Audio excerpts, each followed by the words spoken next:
Also, Mark Martin's power on in-car camera. You see Mark Martin going back and forth, trying to scrub all the debris off the tires. And finally, Rusty Wallace will be carrying an in-car camera for us this afternoon. And look at the list who didn't make it, and they're visiting Granny today. Watching the race on TV today, Curtis Markham, Mike Wallace, Steve Grissom, Ward Burton, Freddie Query, Jimmy Hensley, Joe Nemechek, Rich Bickle, Loy Allen, and Mike Skinner driving the Jimmy Means car. We are set to go racing for 400 laps here at North Wilkesboro in the first Union 400. A tremendous crowd on an absolutely picture-perfect, beautiful day. Here's the green flag and we're racing.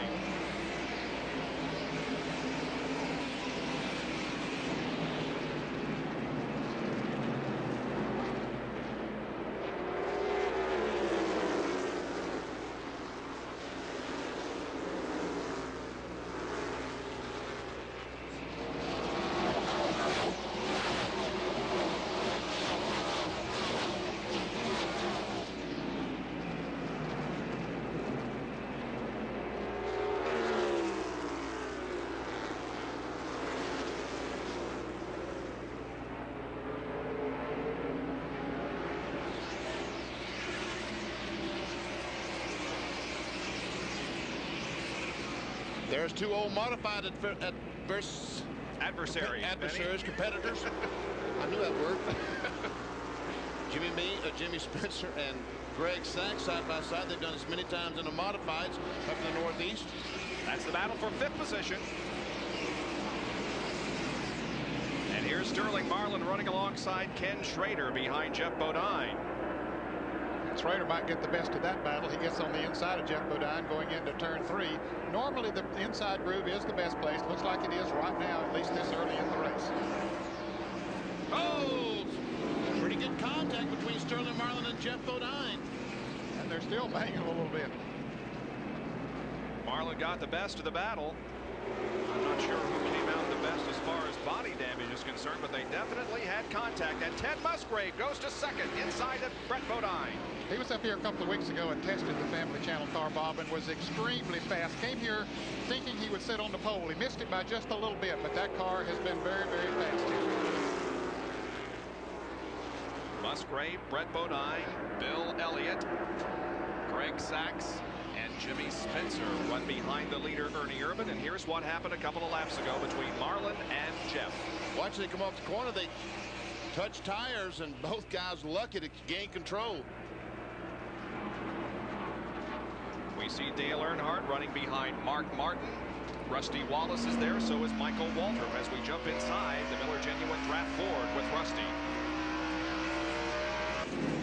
And look at Kyle Petty. Man, is that guy on the move. And he has picked up, what, at least 10 positions so far. And there's Mark Martin going backwards as Earnhardt goes by. Rusty Wallace and Michael Waltrip pulls up beside of him.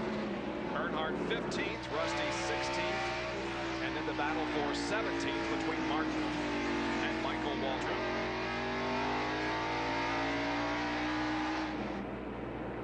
Oh, maybe some contact there too, coming out of the corner. Yeah, here's Hut Strickland. He gets alongside Mark Martin. Mark needs to get back in line now. Here's his opportunity to get back to the bottom of the racetrack as Kyle Petty is alongside Hut Strickland. Take a look at what happened to Mark Martin here a couple of laps ago. Now we see Earnhardt on the inside of Hut Strickland. Petty almost got into the wall. Hut Strickland had contact with Mark Martin. He got him sideways. Yep. Kyle got way out of the groove and lost a couple of positions. Ned, he got about 10 spots, gained about 10 spots, drove his heart out, lost control, lost all those 10 spots back. But he says, I got a good race car, so I'll get up there and try to get him back again. Here's Greg Sachs going to the inside of Bill Elliott as Craig tries to take over fourth position, and we have a crash in turn 2. Todd Bodine has spun, and the caution is out. And Todd is trying to get his car going. He does get going. The pace car pulls in front of Ernie Irvan. He will save, get in lapped.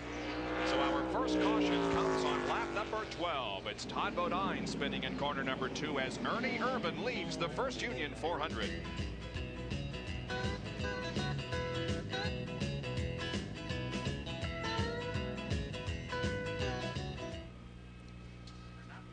Bob, I appreciate it. I couldn't think of adverse. I can't say it again. Adversaries. I couldn't think of that word to save my life. Adversaries, yeah. I didn't say nothing. Bob said that, but whatever. What is that word? I can't say it. Well, I tried. Yeah, rivals. That's good. Ooh. Was that Hamilton up there? Yeah. Yep. Let's see. How'd he get started? Let's see. Taking wedge out, Ned. Yeah, out of the 75 car. Oh, 75. I don't know about this car. It's really pushing bad.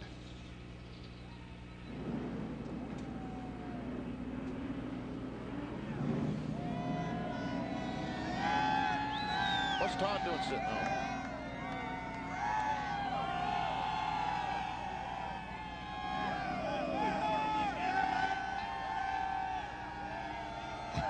Never mind.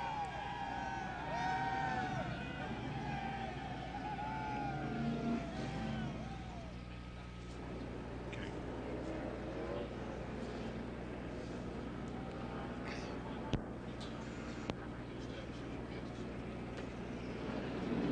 We've completed 14 out of 400 laps, and the leader is Ernie Irvan. Ted Musgrave has moved to second, and Brett Bodine, Greg Saxon, Bill Elliott. We are under our first caution as a result of this. Todd Bodine goes in the corner. I couldn't see if he had contact or not. Could you, Ned? Looked like maybe he and Bobby Hamilton might have got together just a little bit. Don't know. Real close racing. Hamilton went to the top of the track and got through okay, and there was only one car involved. That, of course, Todd Bodine, and the pace car pulls off. We're set to go racing once again on lap number 16 after 3 laps of caution.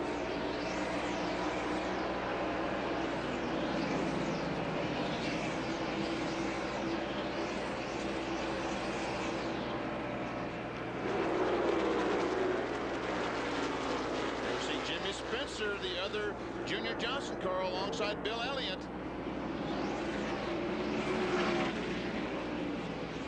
That's the battle for 5th position. Jimmy, don't wreck Bill, whatever you do. No, that'd be the wrong one. Yeah. Junior wouldn't like that at all.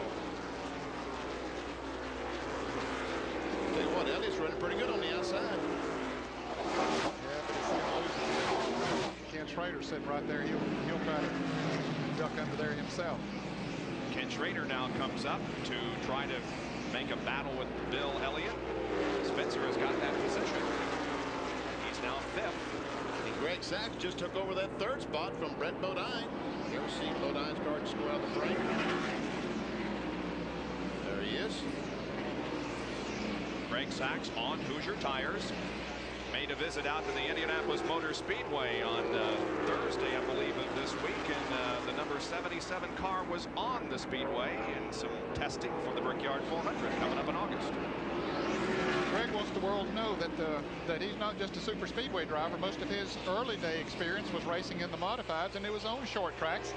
But said he just really hadn't had the car that he needed over the years to perform on the short tracks. He said, we're going to show him that I can drive a short track and that we can set a car up for a short track. Doing okay right now. Sure is. Ted Musgrave chasing Ernie Irvan, the leader of the race. Here's Dr. Punch.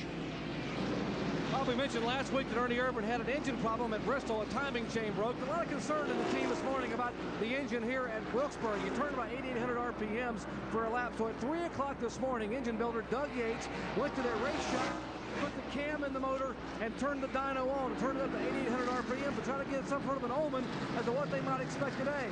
As soon as they hit 8,700 RPMs, the oil pressure cap blew off the engine and barely missed Doug Yates' head. Doug shut the engine off, so that's all I want to know. I'm headed to Wilkesboro.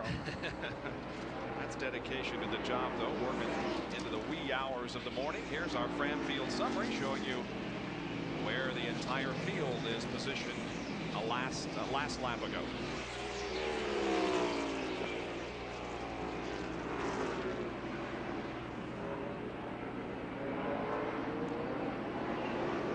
And it's very important that these drivers come off the corner and keep the car as straight as they possibly can. When you spin these tires, they lose that grip. They just don't ever seem to get that grip back. As we see Jeff Gordon on the inside of Jeremy Mayfield out of Nashville, Tennessee, and he had a great qualifying run in that white number 95. And here comes Morgan Shepherd, Rick Mast, and Dale Earnhardt, all to the inside of Mayfield, who got out of the groove.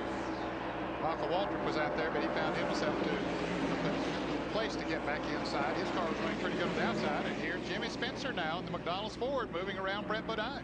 And he goes to fourth spot. Jimmy Spencer is on the move. There's second and third, Musgrave and Sachs.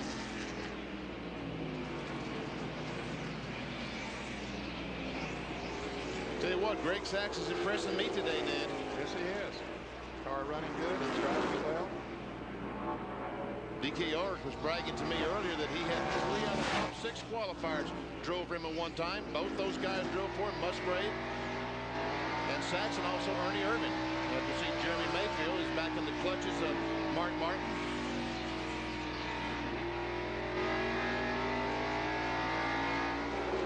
There's Kyle Petty right on the inside of Mark Martin. We saw Martin's car wiggle as he came off the corner. That's what I'm talking about. You really need to keep the car straight as Sachs tries to take over that second spot. Greg Sachs positions his US Air Jasper Engines car to the inside of Musgrave. This is the classic Hoosier against Goodyear battle with Sachs on the Hoosiers and Musgrave on the Goodyears, and Greg's got second. Hoosier seems to be working pretty good right now.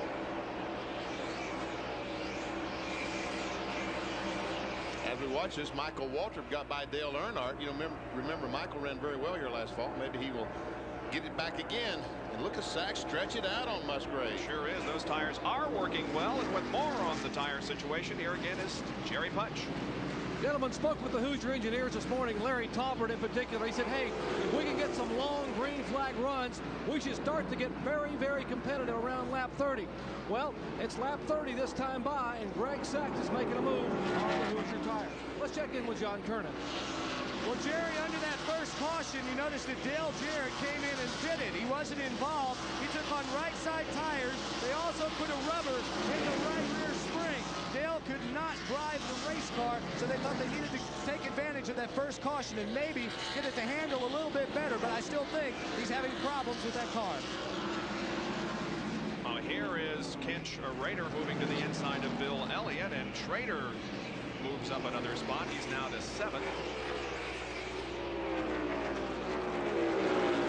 Lost 4 positions. He started 4th, and now back to the 8th position. And his teammate Spencer has gained 4 spots. He started 8th. He's up to 4th. They just switched where they started.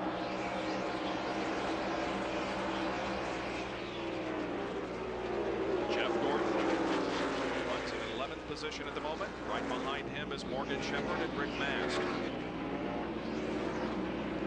Jay Hitchcock just won a lap down. He's the first car to go a lap down, but it's not far in front of Ernie Irvan to their big group of cars that they'll see him coming up in their rearview mirror before too long.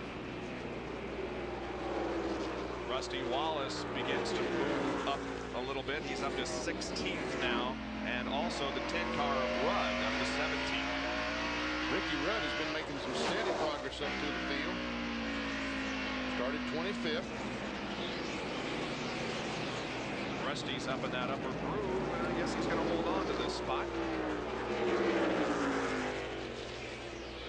An 8th position move toward the front for Ricky Rudd since the start of the race. Moves on the inside of Rusty going into the turn. Ooh, he gets to slow down just a little bit. Now Rusty knows he's there, gives him a little bit of running room.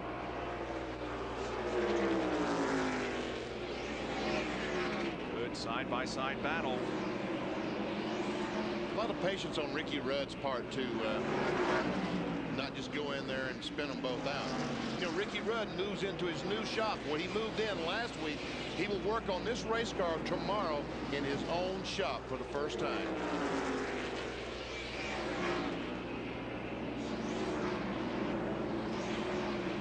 So it's Earnhardt in 15th, Rudd 16th, and Rusty Wallace in 17th. The leader of the race is Ernie Irvan.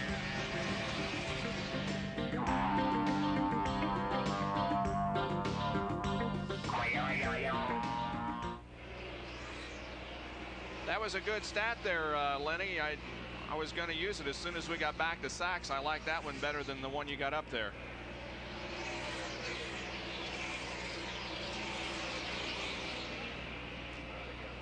Yep. Look at this. 3, 4, 5, 7 cars are about to go down a lap.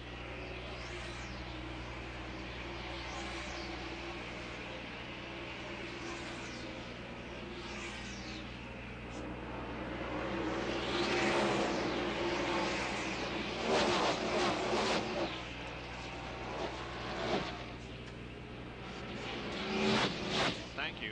That's a good stat. I like that, Lenny.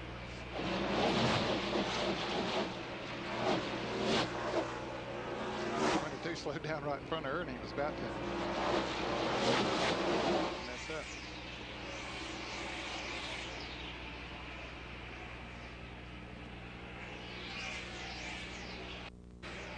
Okay.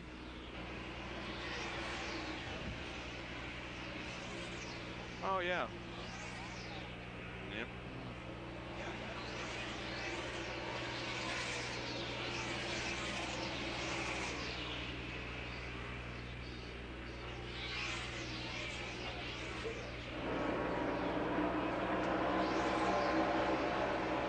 Of course, there's always a manufacturer's battle in NASCAR Winston Cup competition. Ford and Chevy tied right now, but at the moment, Ford has the top 5 positions at the end of 42 laps here with Irvan, Sachs, Spencer, Musgrave, and Geoff Bodine. The manufacturer's battle will reveal to you that Chevrolet has not won a pole position so far this year.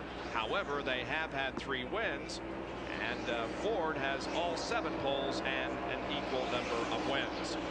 As far as the numbers are concerned, it's 45 apiece for Chevrolet and Ford, and Pontiac with 20.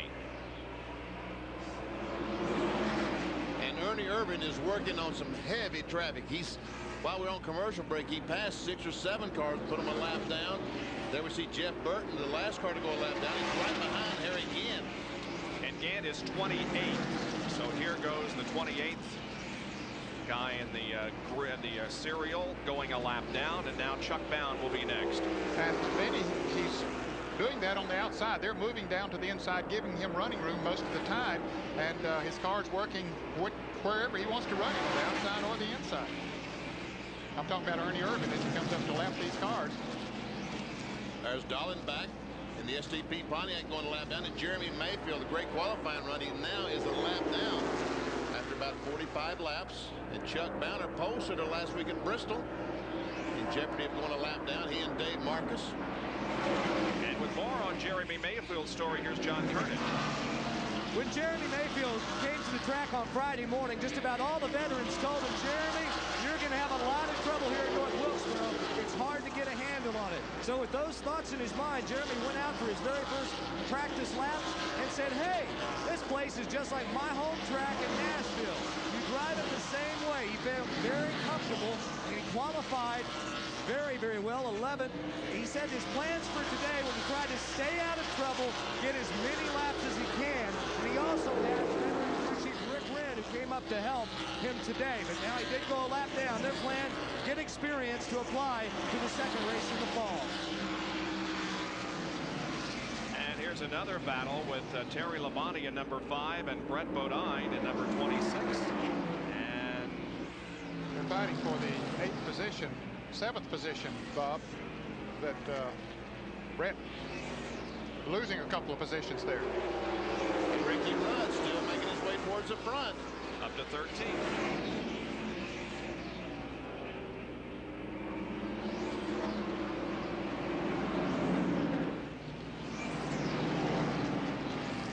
Michael Waltrip having another good run in Pennzoil Pontiac. He started 18th, currently running in the 14th position. Rudd, of course, started back in 25th, 9th. And there we see Dale Earnhardt has caught this group.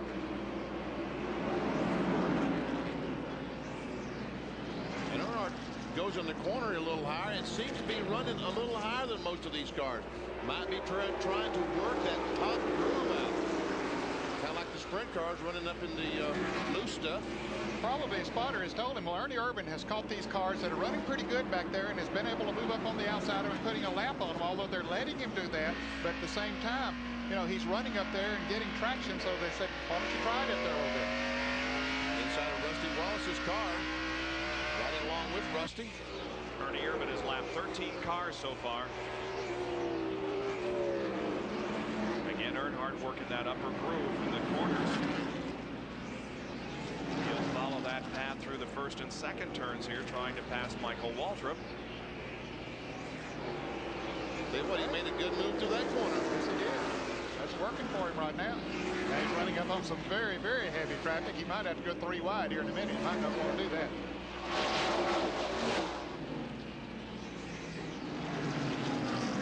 Brett Bodine, of course, won his only NASCAR Winston Cup race here in 1990. We now have 23 cars still on the lead lap. We've had a long green period here.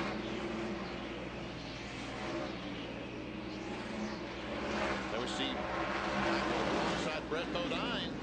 So Brett's Quaker State Ford moving slowly back through the field. Tell you somebody else that's not doing as well as he expected to is Mark Martin. He's the next car to be lapped. He has backed up to 22nd position right now. And Ernie Irvan is coming up on Mark Martin and threatening to put a lap on him as we watch this heavy traffic that Rusty Wallace and Dale Earnhardt are in.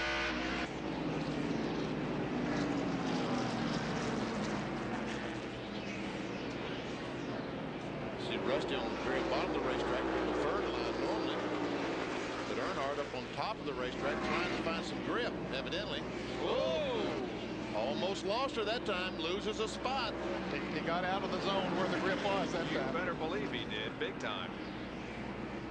There is Mark Martin, who is about to go a lap down in 22nd position. John Gurnon.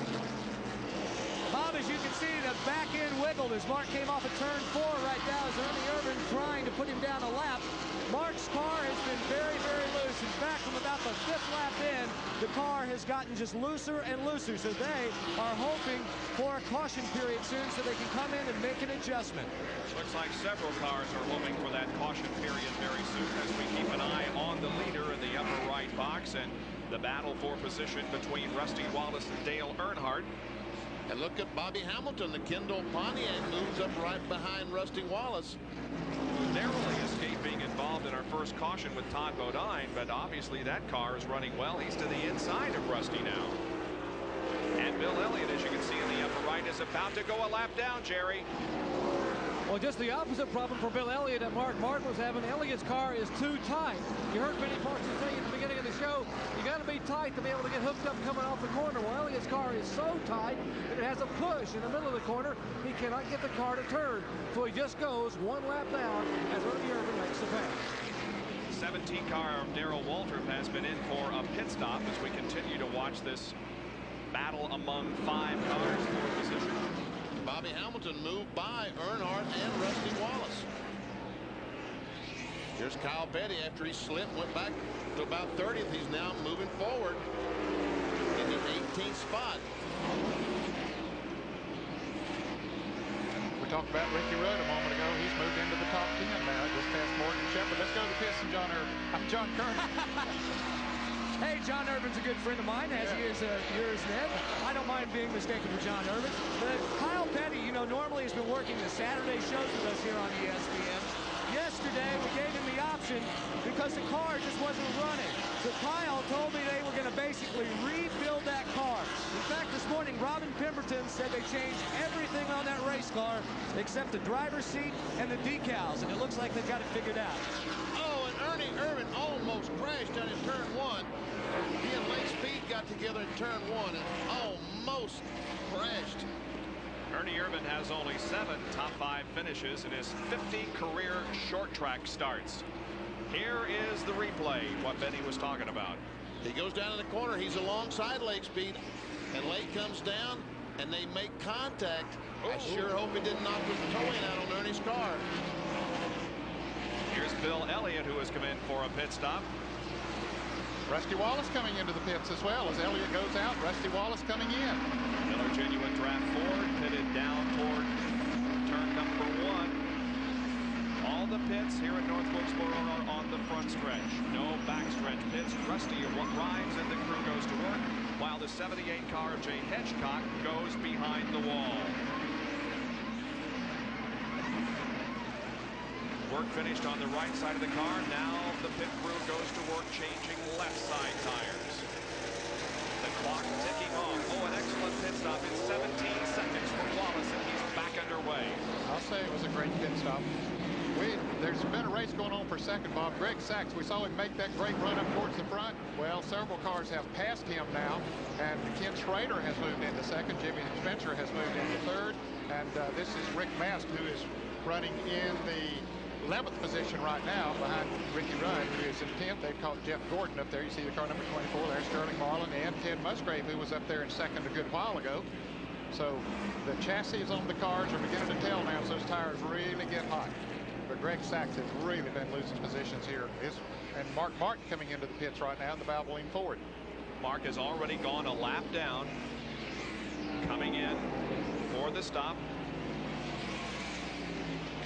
As they change the right side tires, you can see the man reaching across the wall, cleaning the windshield, making a chassis adjustment. That's Steve Meal, the crew chief on the car. Now they'll go to the left side, change those tires. Filling it up with the Unocal gasoline.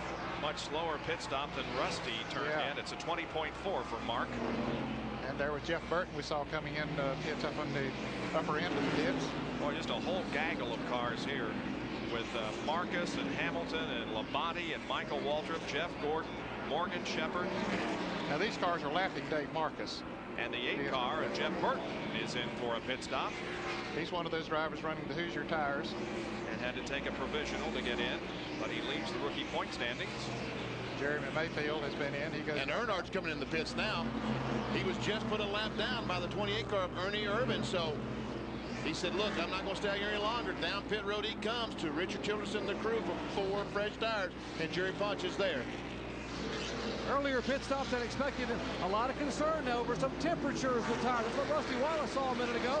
As his car was pushing so bad and so tight, they had raised the temperature of the inside shoulder of the tire to some 40 degrees. As you're watching the Goodwin Chevrolet crew now, having already changed right side tires, trying to make it 3 wins in a row. Left side tires going on. Andy Petrie, left front. David Smith pulls the jack. He is down and away in 18.9 seconds. The 77 car of Greg Sacks comes in for a stop. Slides to a halt.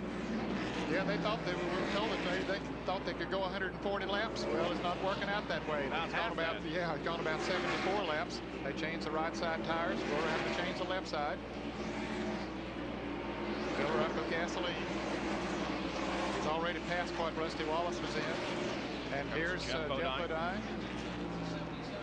77 car still on pit road. They've got a problem there. The NASCAR official is holding him. There's an official standing right in front of the car. I think maybe he exceeded the speed limit, Benny, because when he came in, he just had to slam on the brakes. So that is the case indeed. That's a 15-second pit stop. Let's go to the pits and Jerry Punch.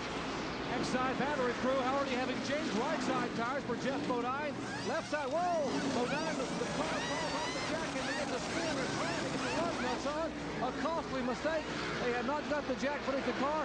Another car dies. It refires, and finally Bodine is down and away.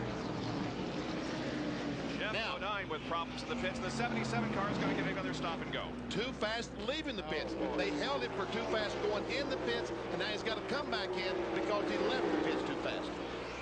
Ooh, Harry Gant, Rusty Wallace get together. Rusty out there with those fresh tires. He and Darrell Waltrip both. Yep, and Harry Gant has passed the 28 car, passed him back, and has gotten back in the lead lap. So Ernie Irvin is not running as fast as he was. His tires are getting old. Here's Jimmy Spencer coming in for his pit stop. He was running in 10th position when he brought the McDonald's Ford in.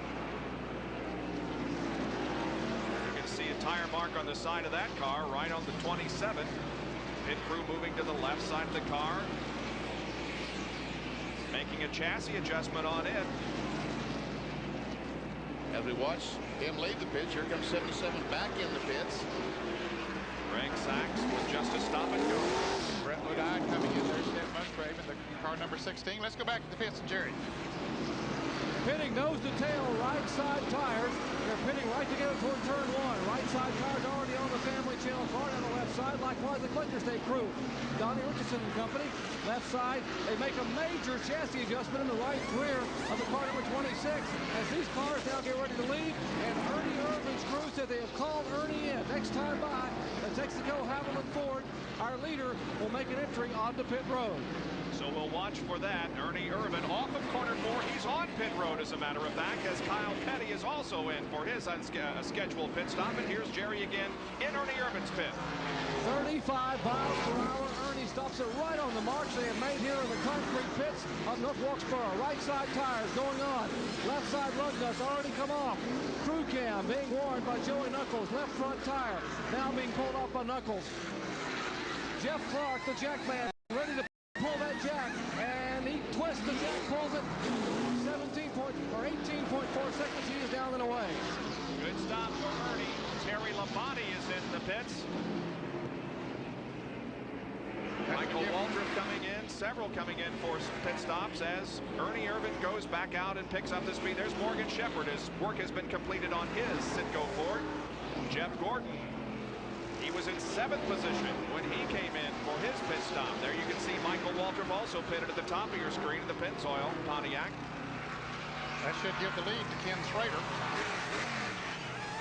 Lake Speed getting the service to go forward. Michael Waltrip finishes his service and heads back out. Here's Sterling Marlin of the Kodak Film Chevrolet Daytona 500 winner in. There you can see that Harry Gant has brought the Skoal Bandit in.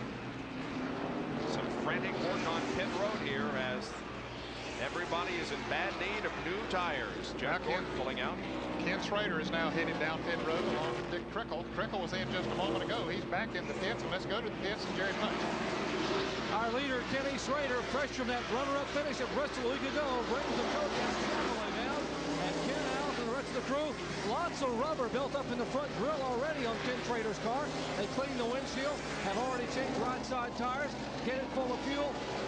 Schrader said they will get left side tires. Let's check in with John Kernan.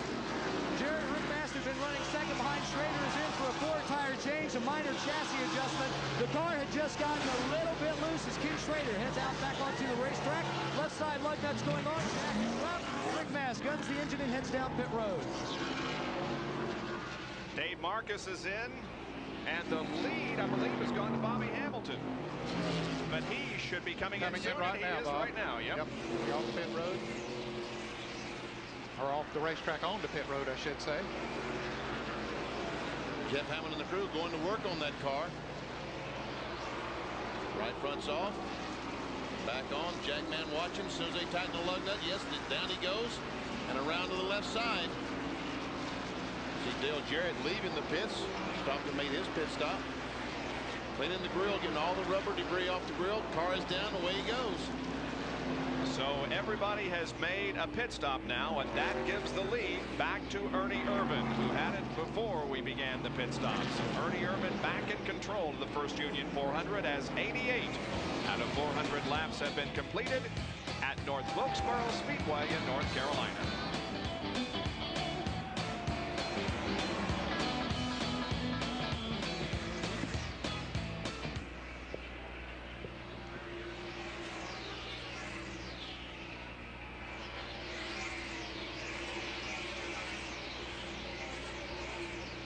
Okay.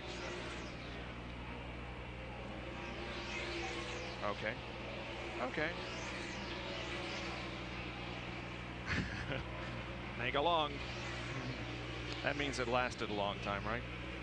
Yeah. So 77 cars, 2 laps down now? Yes. All right. All righty.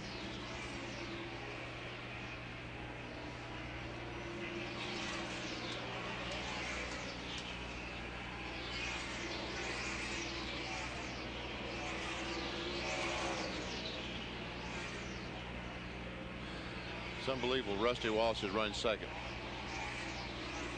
Okay. He stopped early and got fresh tires, plus the pit stop.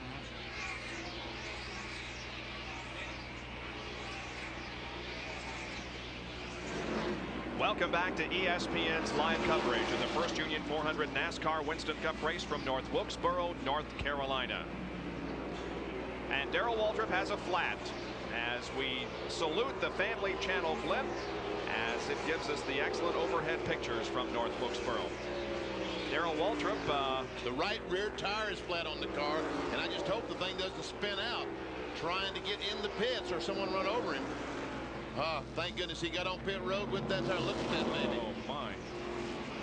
Well, you heard Darrell Waltrip say earlier today on Speed Week about how all of his problems this year have been more mechanically related than tire related. Of course, he was one of the first to commit to the Hoosier program, and now they're going to change all four. Now we will tell you more about the Family Channel blimp that encircles racetracks around the country.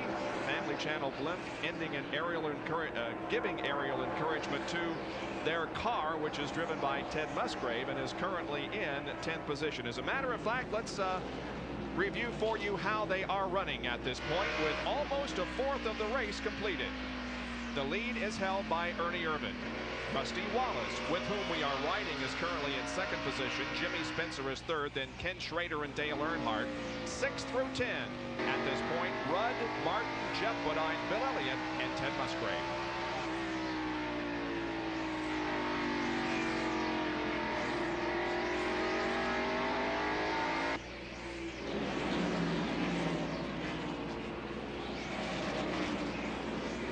He's about to lap the 10th place car.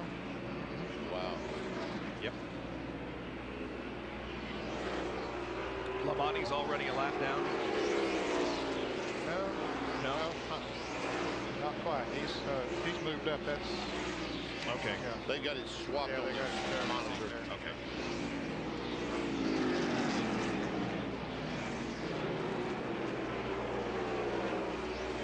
And one of the problems with this is that by the time you get one of those things up there, we're following somebody else, and I just can't. Well, the problem with this computer thing is by the time that Lenny gets things up there, and he's given me some good stuff, but by the time he gets it up there, we're following somebody else. And yeah, right, okay. Oh, I'm not complaining. I'm just justifying. Yeah.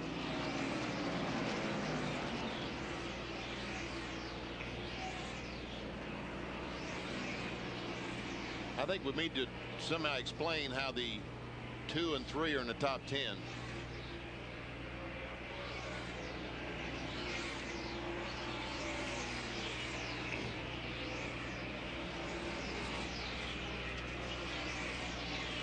Ernie Irvan continues to lead the First Union 400, race number 7 in the NASCAR Winston Cup Series for 1994. He is about to lap the 10th place car, make that the 11th place car. Ted Musgrave. Yeah. 11 cars on the lead world, but now there are 10. Now the 8 car directly in front of him, Jeff Burton, the Robestas Ford, is a lap down already. This would put him 2 laps down, but Mark Martin, right in front of Burton, has gotten back in the lead lap as we see Rusty Wallace and Jeff Gordon. Rusty Wallace stopped early, got some tires, and now he's starting to struggle again with those used tires. As these cars stopped after he did, their tires are fresher, they're much faster than Rusty Wallace. Just an amazing record for Rusty Wallace on short tracks as we look at the race average of 103 and the record of 99, so we're above the track record. Rusty has a finishing average on the short tracks of 2.07 the last 13 short track events. What we saw just a moment ago is a race for the 3rd spot. There's Schrader trying to get by Rusty Wallace. He pulls alongside. He will take over the 3rd spot. Jimmy Spencer has passed Rusty to take over 2nd. So right now it's Ernie Irvan, Jimmy Spencer, Kenny Schrader, and Rusty Wallace. That's the top 4. But again, that's how Rusty was able to get back up front. Was an early pit stop, changed tires quickly, and had a great pit stop. Also, Dale Earnhardt had a great pit stop that stopped a little bit early as Ernie Irvan puts a lap on Mark Martin. And they go out and they run from 1 to 2 seconds faster per lap with the new tires on. Ernie Irvan stayed out there a good while, and so that let them go 8 or 10 laps running that second 1 to 2 seconds per lap faster, and so that, yes, put them up there. But as you say, now their tires began to get heat up and struggle again. There's Hut Strickland, the Smoking Joe car. He goes 2 laps down. He's in 24th position. Ernie is still running well, and I was concerned when he made contact with Lake Speed that he had messed a toe in up on that car, because it looked like it was pretty heavy contact with the right front of the car. Don't seem to affect it, though. He's still getting a good bite. He's able to drive it where he wants to.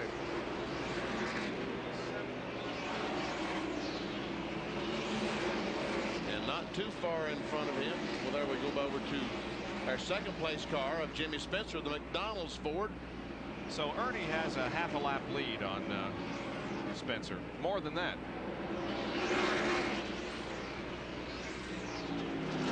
As a matter of fact, as we see Jeff Gordon trying to get by Jimmy Spencer.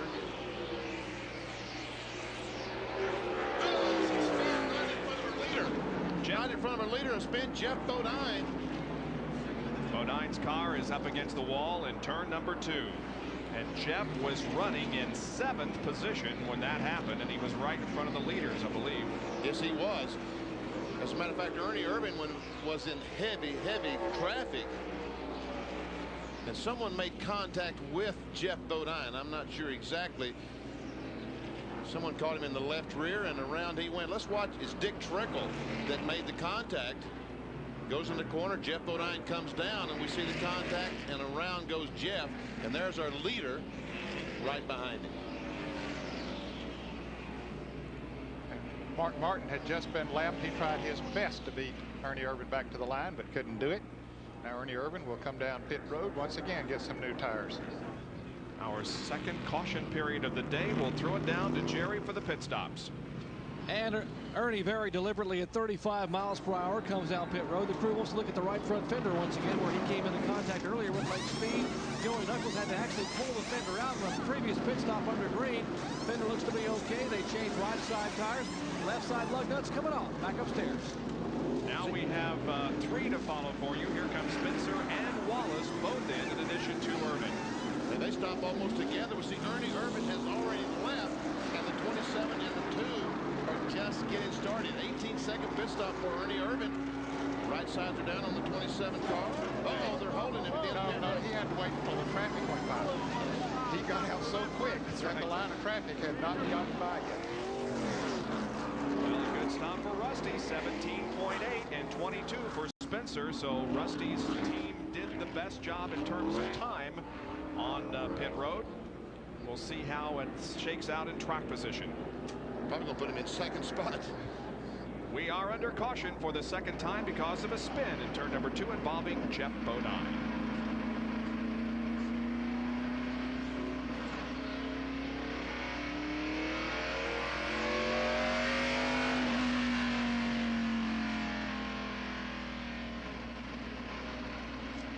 You were on the talkback when you called that spin. You realize the guys in the truck have their ears blown out. Okay.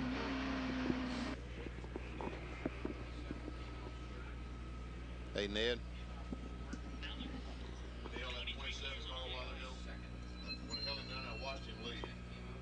Got a tire on pit road. There we go.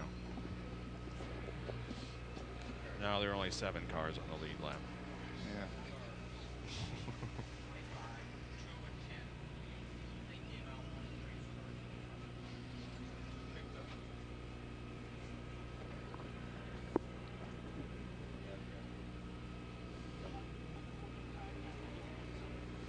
Okay.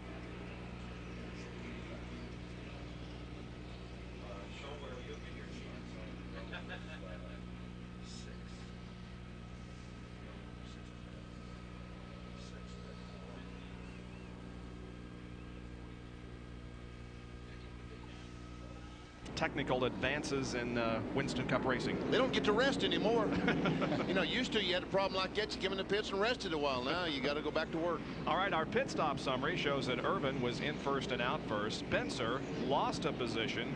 Ken Schrader also lost 1 position. Rusty Wallace gained 2 because of his 17.8 second pit stop, and Ricky Rudd stayed the same in 5th position, just about to go back to green. And there are only 7 cars in the lead lap. Dale Earnhardt is in 6th place, and Terry Labonte is in 7th place. And Mark Martin, we see right alongside Ernie Irvan. He is the lap down, as well as Sterling Marlin. They're in 8th and 9th, and 10th is Kyle Petty. His car, as you can see, pulling into the pit area, leaving the field in the control of Ernie Irvan, who slams his foot to the floor and picks up the speed to racing competition.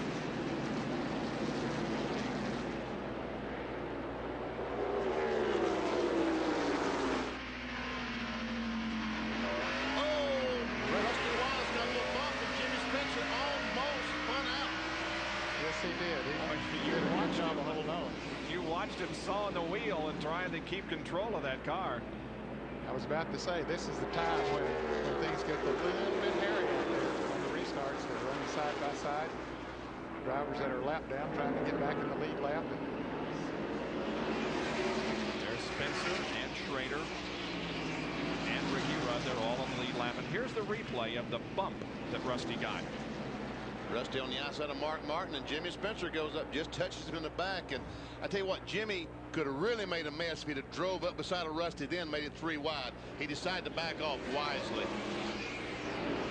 Jimmy Spencer continues to run third, and Wallace in second position. And Spencer has 8 previous starts at North Wilkesboro. His best finish at third in the 1991 First Union 400. And of course, Rusty won both events here at this track last year. Kyle Petty gets alongside Sterling Marlin. These guys are racing for position. It's about 7th, isn't it? Ninth spot. And it looks Jimmy Spencer passes Rusty Wallace for second. Boy, he's racy, isn't he?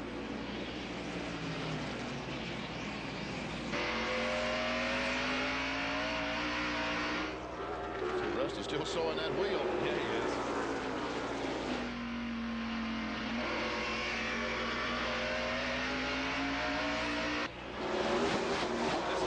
Poor transition, Benny, but speaking of using your hands, how was that milking the cow? Had you forgotten what you had learned several years ago? I tell you what, I milked for about 2 minutes, and I said, somebody got to help me out. My hands were exhausted, and arms and everything else. Wonder how the cow felt. Yeah, really. Should have gotten a comment from the cow. Can you imagine doing that twice a day? No, 7 days a week. Used to, I did, but yeah. Thank the Lord for ESPN. Here's the interval between second and third, and the leader. Irvan continues to hang on to the advantage, and look at the difference between old tires and new tires.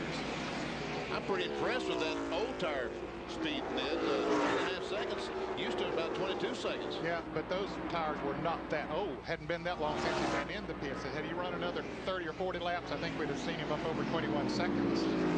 But still, there was a second difference in the lap speeds, even at that. And I tell you what, Ernie Irvan is paddling forward. Looks about like he did in Martinsville last fall when he dominated that race. His first victory with Robert Yates. He's just checking out on him. Here's the interval between Irvan and Spencer. 3 seconds, 4.5 back to Rusty, 4.2 to Rusty Wallace, 4.8 to Kenny Schrader, and 5 seconds, a little over 5 seconds back to Ricky Rudd.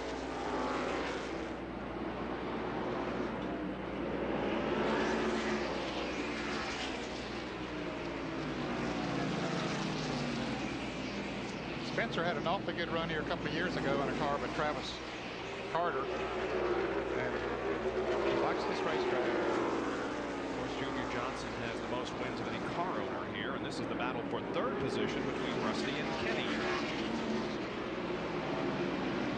Rusty Wallace not hooked up like he was last year, Ned. Doesn't seem to be, not today. Of course, it's still early. He may get it before the day's over. You can rest assured that Buddy Carrot and them will be making a lot of adjustments on the car. Here's Terry Labonte moving into 5th place. Yep, 5th. Terry gets it. There's Morgan Shepherd right behind him. Morgan's a lap down. He's being shown in 12th position.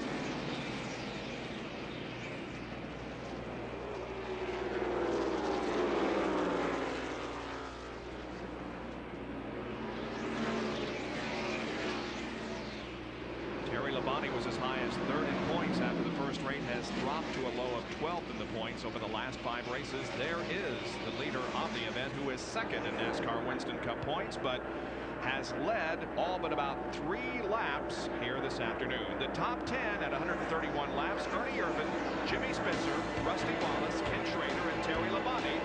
In 6th position is Rudd, then Earnhardt, Kyle Petty, Mark Martin, and Sterling Marlin. We'll be back with more of our live coverage from North Wilkesboro Speedway in North Carolina right after these messages.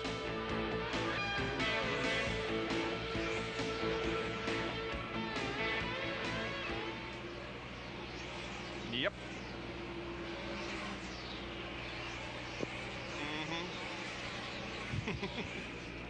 Don't say that.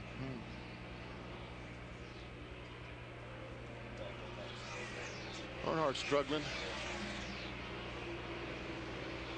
Tell you what, Kyle Petty looks to have the second best car out there. He sure does. He or Spencer won. I think it's Kyle, because Kyle was pulled away. Yeah. He really is fast.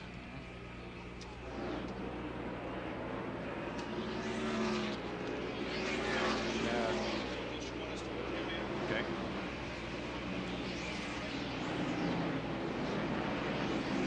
Right. I need to mention that there's 8,000 Hi, unreserved Mark. Bob seats. Jenkins. Good to see you. Benny Hey, Mark, Parsons, how are Ned you? Jarrett. Good to see you, sir. Ned Jarrett, pretty good.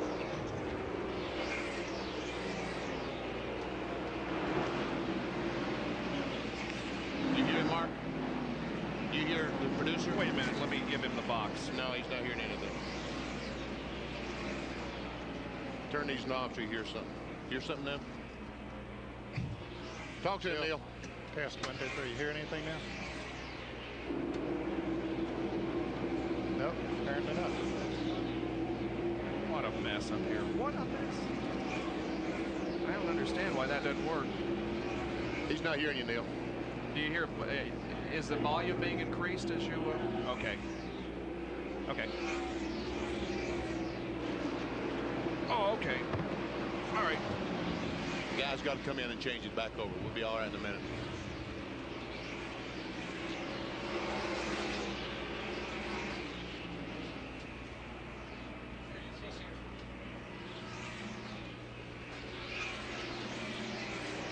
He's working on yeah, it. Bobby's working on it. I think he'll have it switched over by then. 30 seconds, Bobby. Can you get it done? You okay? Okay. Talk to him, Neil. Yes. Okay, good. Yes, I can hear you. Thank you. Bobby, you're good. Thank you, Bobby. Okay. How about that?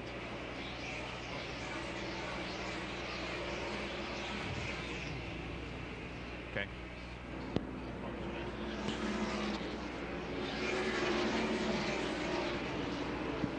Welcome back to the First Union 400 NASCAR Winston Cup race from North Wilkesboro, North Carolina, that is currently being led by Ernie Irvan. The 5 car has slipped to 4th position. Got by Rusty Wallace on the last lap. There goes their 2nd place car. There's their 3rd place car, 4th and 5th. Of course, that 5 car is Terry Labonte. Yep. You know, a week from today, after the Martinsville race that we'll have live for you, we'll have 2 days. We'll begin 2 days of coverage of the NFL draft. Now, I realize that the Carolina Panthers aren't going to be involved in that draft. However, we have with us in the booth the Director of Business Operations for Richardson Sports Limited Partnerships, and they, of course, own the NFL franchise known as the Carolina Panthers. Mark Richardson, welcome to the broadcast booth here, Mark. Thank you, Bob. It's good to be with you this afternoon. You a race fan? I am, especially today. Boy, it's hard to grow up in North Carolina without being, huh? It is. I grew up here in the Carolinas and started watching about 7 years ago when I moved up to Charlotte, and have really enjoyed it. You grew up around, or went to Spartanburg High School, didn't you? Yes, I did. Yeah. Clemson University. Yes, sir. And when you come to a race, you never know when you might find a football coach. That's true.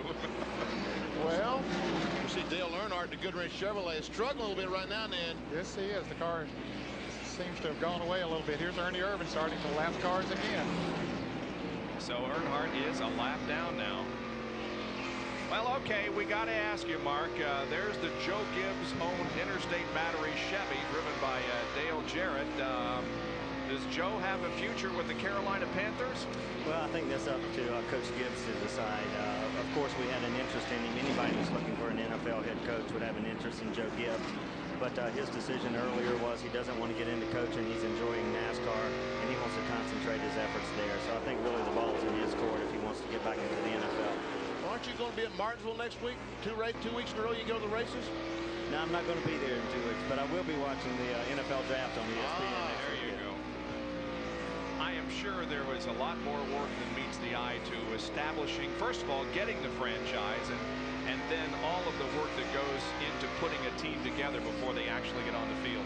It is. It's a tremendous amount of work, but we're very fortunate here in the Carolinas. You see on an afternoon like today at the First Union 400, they've got packed stands, and just riding around and looking around earlier, there were a lot of Carolina Panthers caps, and if you see the people here at the NASCAR racing, they're very loyal, and that's the same type of loyalty and support that we're anticipating when the Panthers start flag.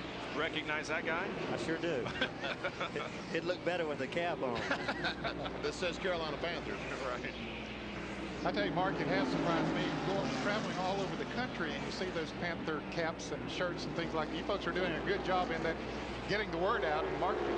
Well, thank you. It's NFL Properties helped develop our logo, and I think the popularity of the team is based on the logo, the nickname, and also the color scheme. It seems like the black, blue, and silver combination has been very popular, not only here in the Carolinas, but across the United States and also internationally. We're watching 16th, 17th, and 18th here with Jeff Gordon, Harry Gant, and Bill Elliott.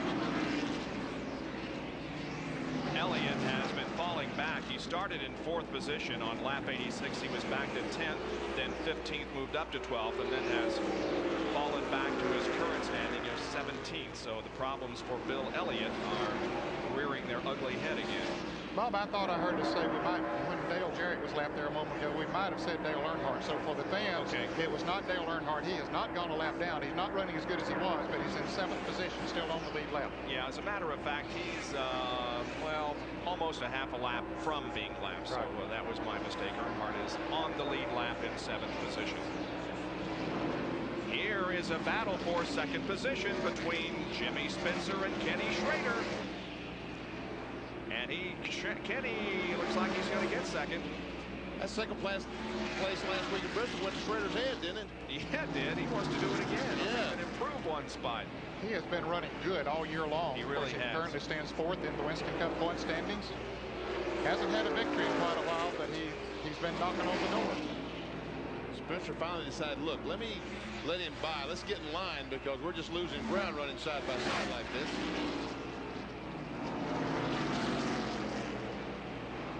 Mark, we were talking about, look at the interval, Schrader to Ernie Irvan. It has been chopped from 6.6 seconds on lap 147 down to 5.7. So almost a 1-second gain that Schrader has made on the leader, Ernie Irvan, in that 5-lap period.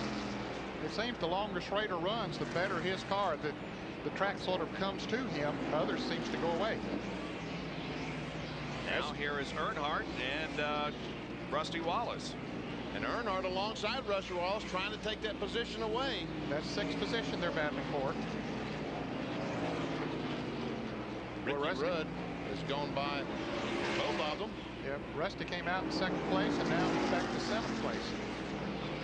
This car just not working like we normally, like Benny said when he won 2 races here last year. And there's Musgrave, the Family Channel car, going past. Ted's in 14th, a lap down. He's not on the same lap as Rusty or Dale.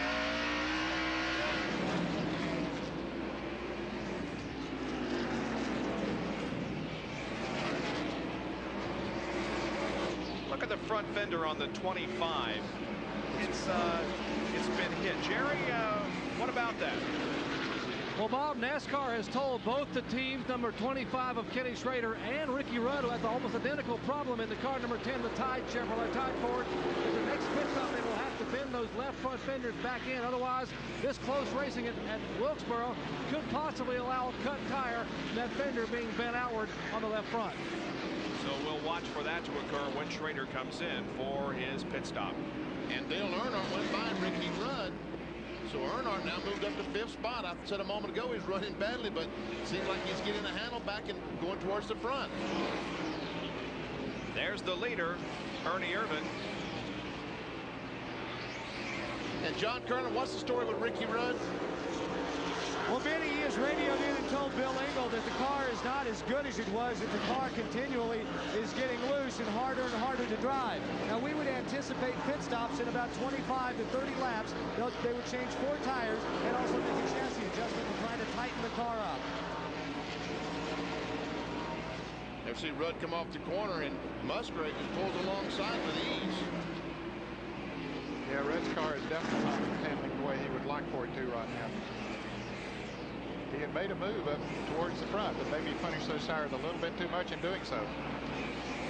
We're up to 163 laps completed as the race moving along quickly here with Ernie Irvan leading at North Wilkesboro.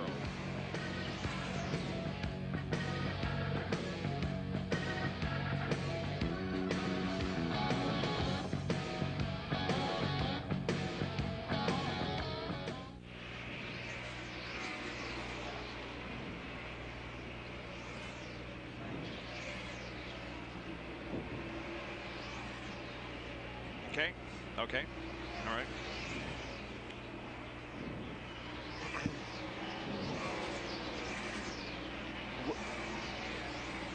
Okay, thank you.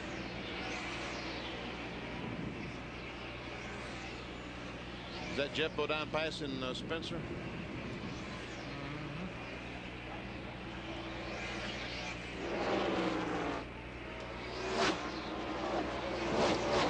Okay.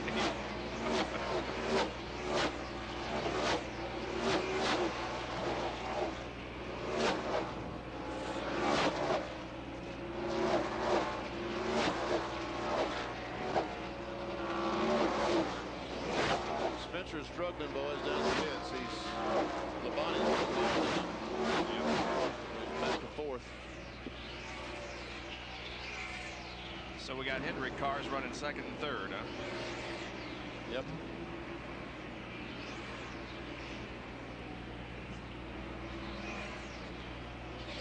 Okay. Brett.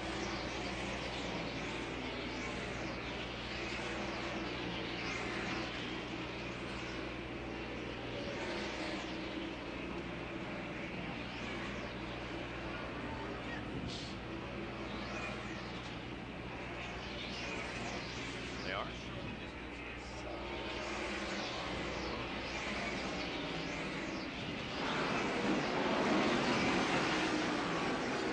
Back at the first Union 400, pit stops are now occurring. That was the first one. Brett Bodine came in, got some tires and fuel, and is back out. Hud Strickland also there. You see him rolling back out of the pit area. So it isn't going to be long before we see everybody come in, including that man right there, Ernie Irvan. Once the pit start, everyone just basically got to stop because it's such an advantage to have those fresh tires on. And there is your interval leaderboard showing you that Schrader is 3 seconds behind Ernie, and Still gaining. yeah, He was over 5 seconds the last time we looked. and about 5.2 seconds separate first and fifth position. Tell you what, these guys start pitting on the green flag. That's where you can make or lose a lot of ground, because 1 second in the pits is probably 7,500 yards on the racetrack. Spencer has fallen to fourth position as Ken Schrader there in car 25 has moved to second, and Terry Labonte is now running third.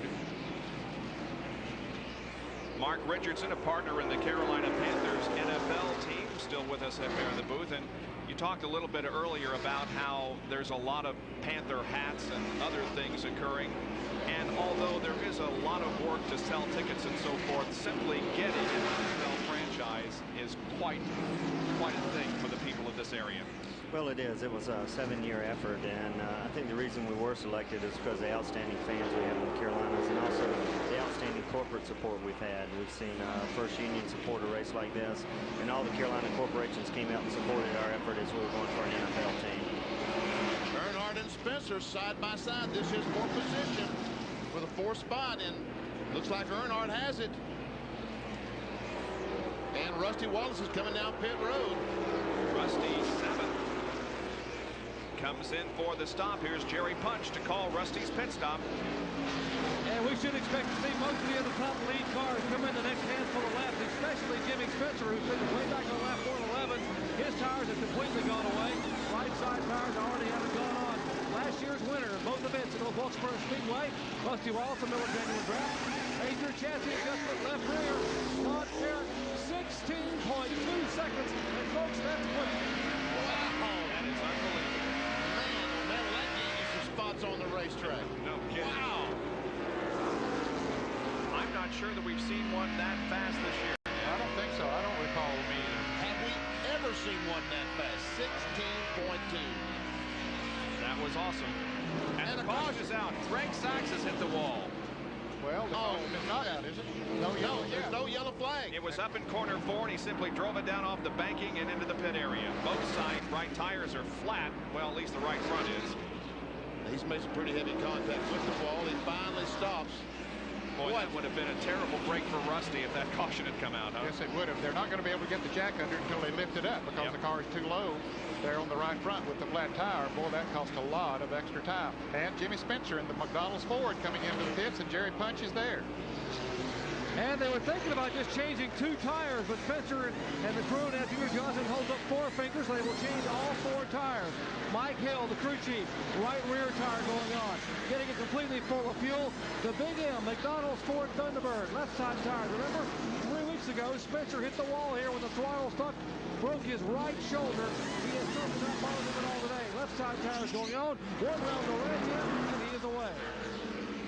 20.8 seconds for Spencer, and now here's Kyle Petty rolling down. He came out of his pits up off the turn 4, and Jeff Gordon made a pit stop as well while we were watching Jimmy Spencer make a pit stop. Greg Sachs remains on pit road as they work on the right side of that car. Here's the leader, Irvin.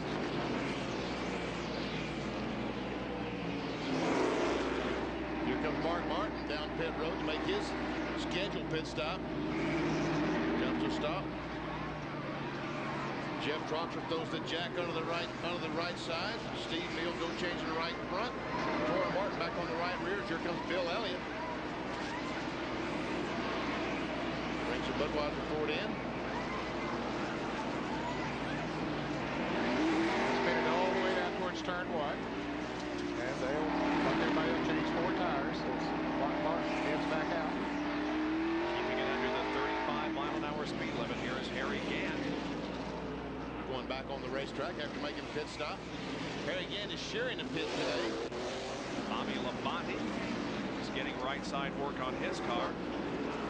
Bobby Labonte also sharing the pit with Dale Jarrett. And Bill Elliott is back on the track, as you can see. Putting 1 round to wedge in that Maxwell House Pontiac. Away he goes.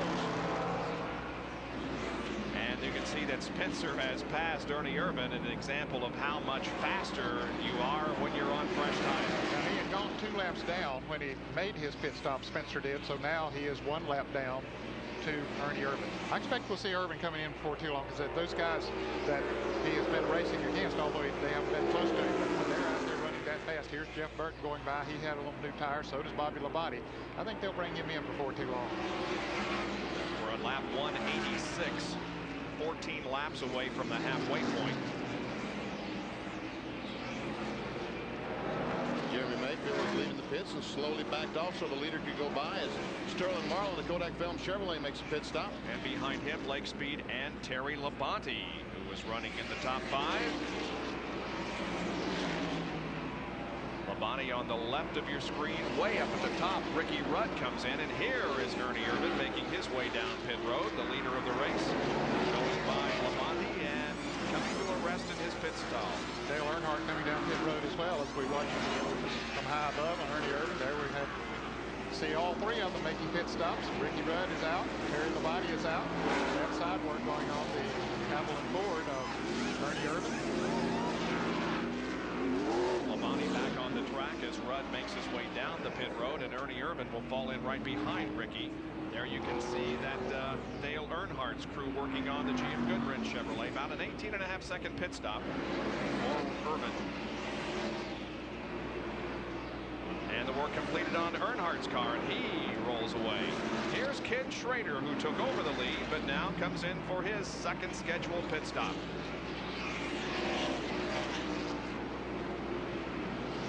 He stayed out there the time before when they made a green flag pit stop, Bob, and was pretty far behind once they got those stops made. And I think they decided we've led a lap already, so let's don't get ourselves in that position. Let him be out there running 2.5 or 2 seconds a lap faster than we are on the old tires. So they came in 19.4. Pretty good pit stop for Ken Schrader and the Kodiak team.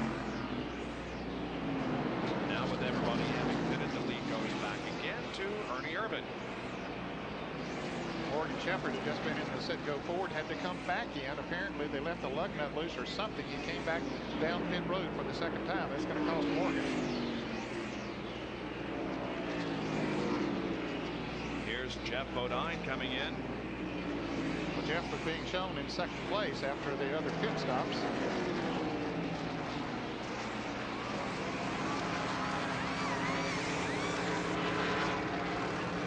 Right side's going on. That first lug nut tighten on the right rear, so the jack goes down. 16, 17, 18, 19. Pretty good pit stop. 20 seconds flat. Just a little less than 20 seconds for Jeff, and he moves back out onto the racetrack. And so as we approach the halfway point, it's still Ernie Irvan leading the First Union 400. We'll be right back.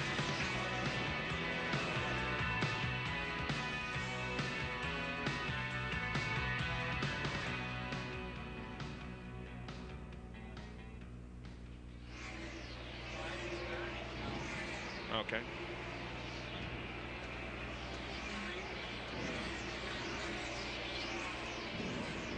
Is Michael is he 2 laps down? Yep.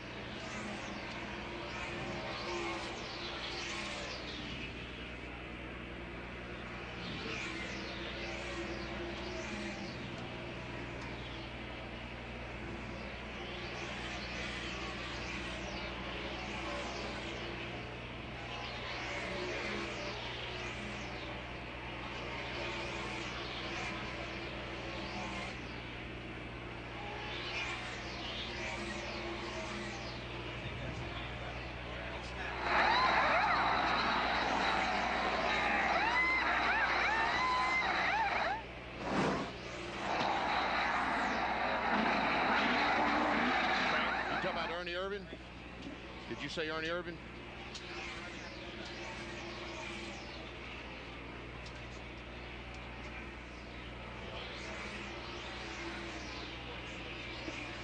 Okay. Race for second. Yep.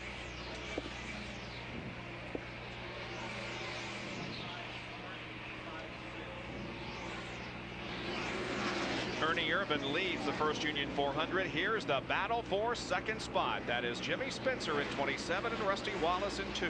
Well, as a result of that fantastic pit stop by Rusty Wallace, he has gotten into second place after the round of pit stops, but now he has moved back to third, or about to at least.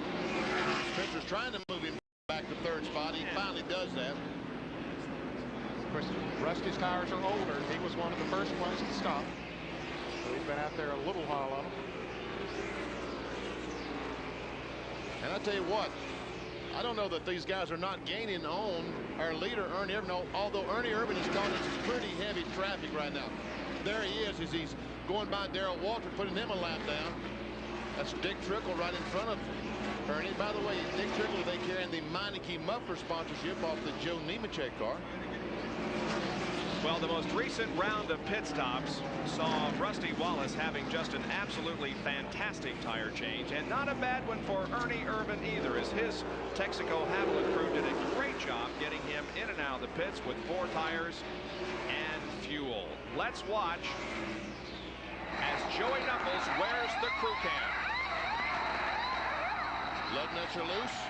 Tire goes on. Jeff Clark drops that jack. Let's just listen.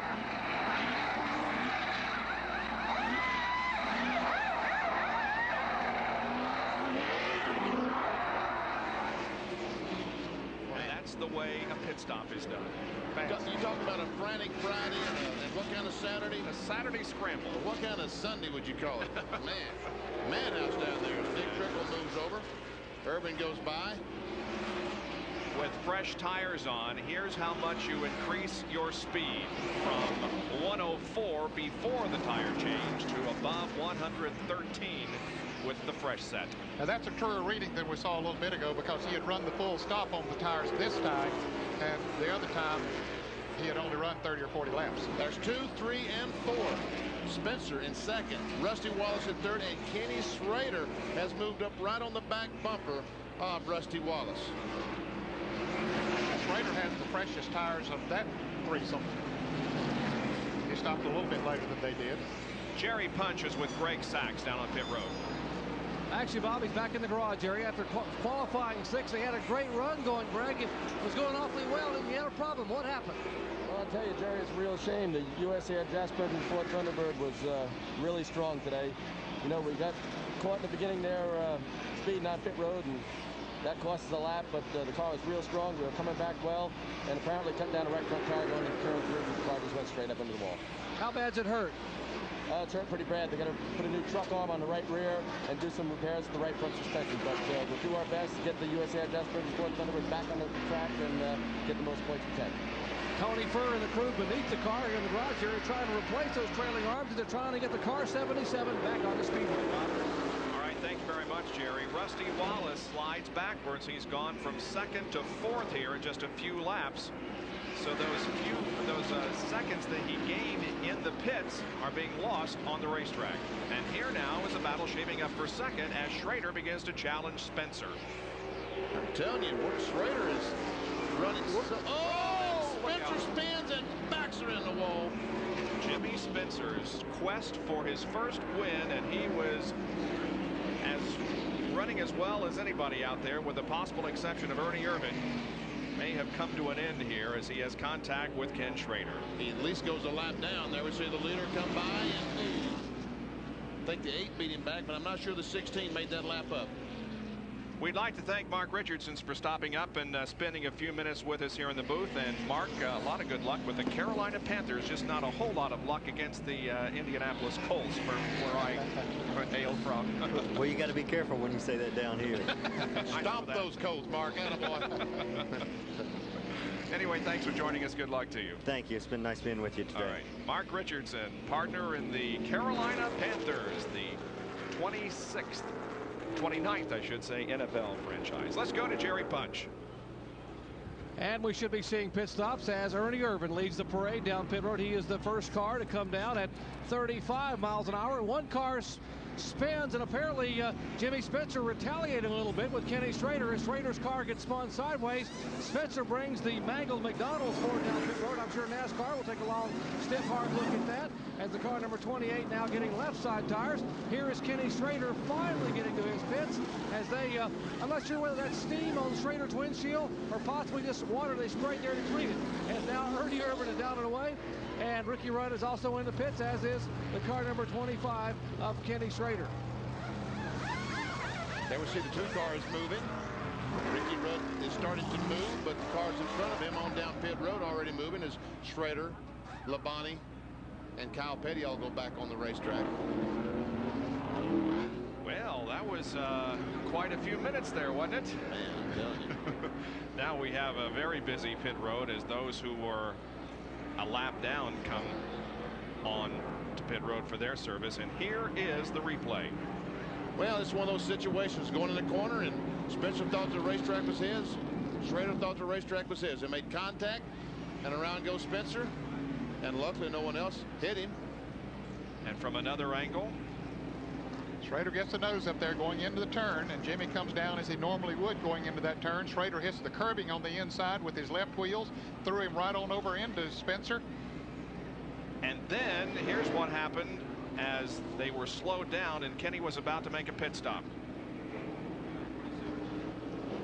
Well, Jimmy runs up and gives him a pretty good bump. And again, lifts Schrader's back wheels off the ground and spins him right around.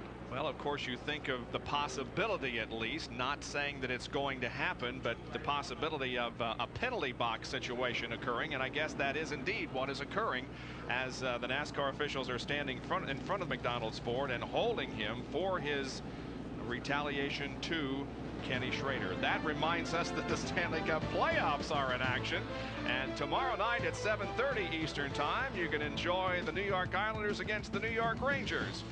That's the Stanley Cup playoffs on ESPN tomorrow at 7:30 Eastern Time.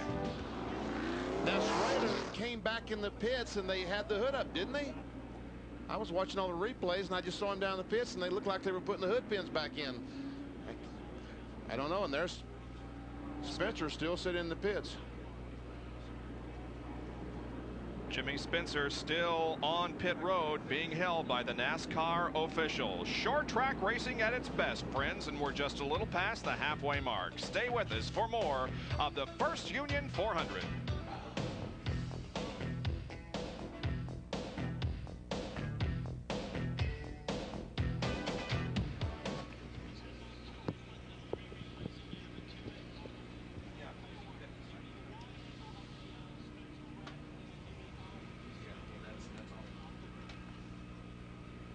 Are we going to promo Martinsville next week? Okay, I just want to, there's 8,000 unreserved seats go on sale next Sunday morning. I just want to say that. 5 laps.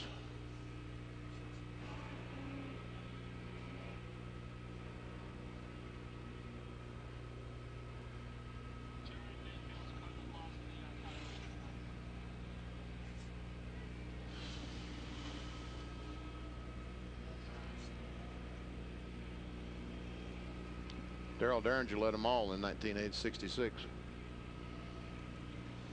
Wasn't it Ned or 67? Darrell Derringer led every lap here. 60.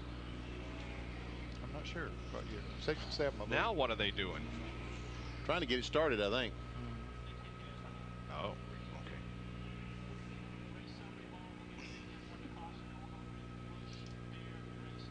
okay. Okay.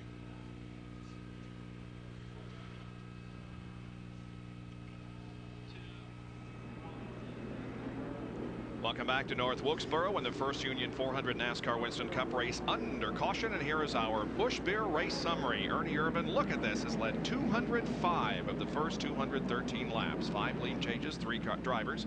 7 cars are on the lead lap. We've been under caution for 3 times, and the average speed of the race is 99.369 miles an hour.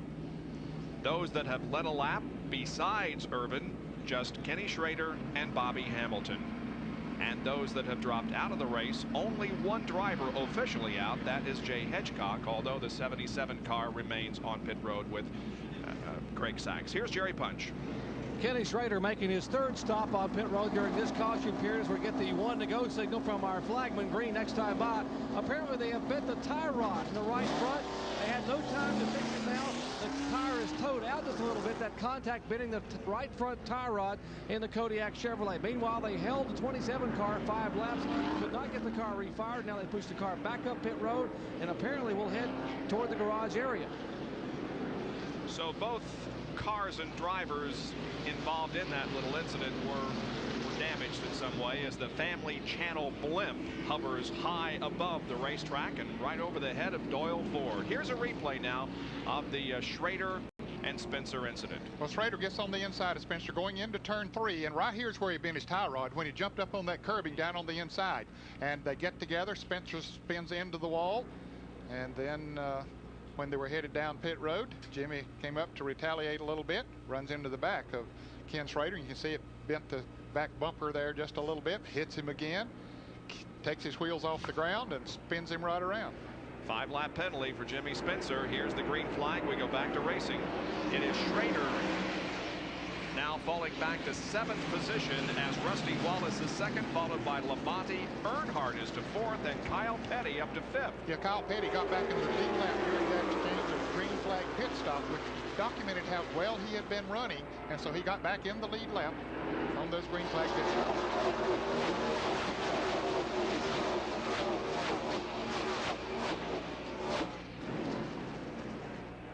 Let's see if anyone can catch Ernie Irvan.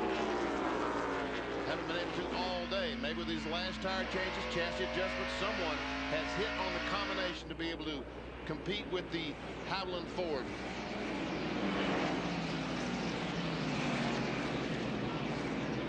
We'll go high above in the Family Channel blimp and show you a few laps from that vantage point. There's Kyle Petty right in front of Sterling Marlin.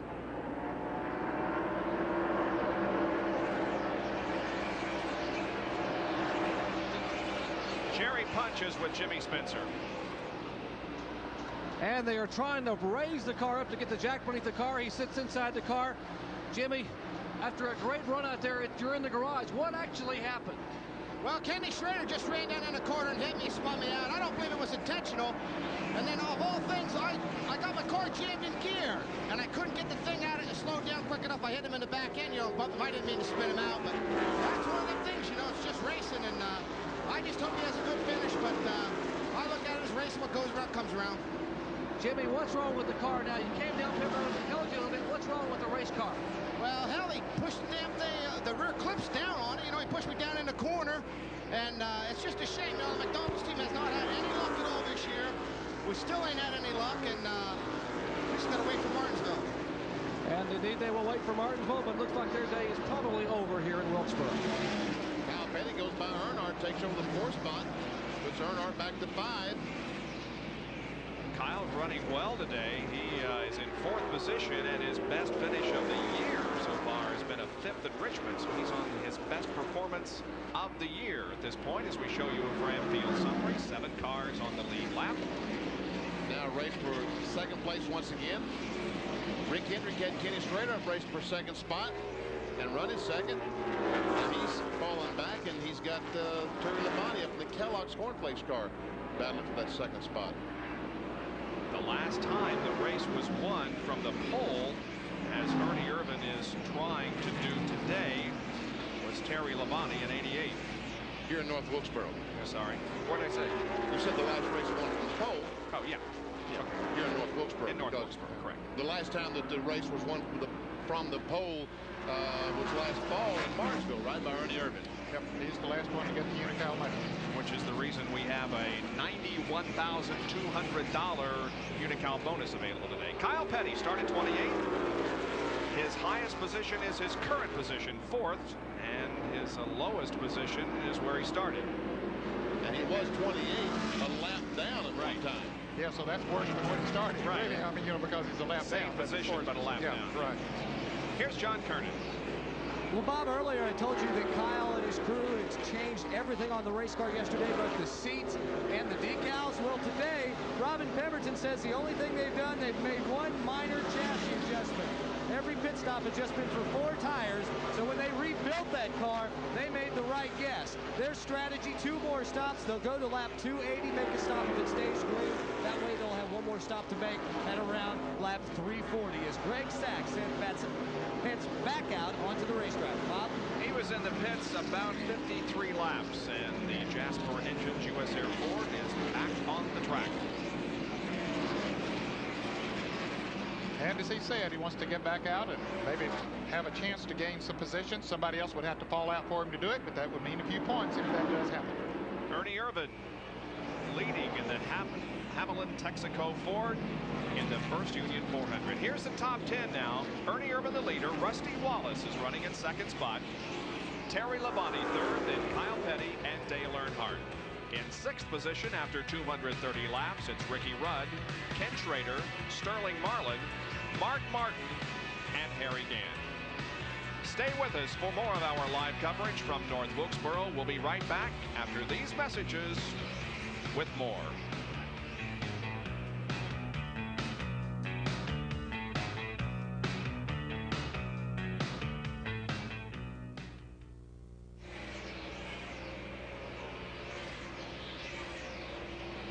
Okay.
Brotherly love, right?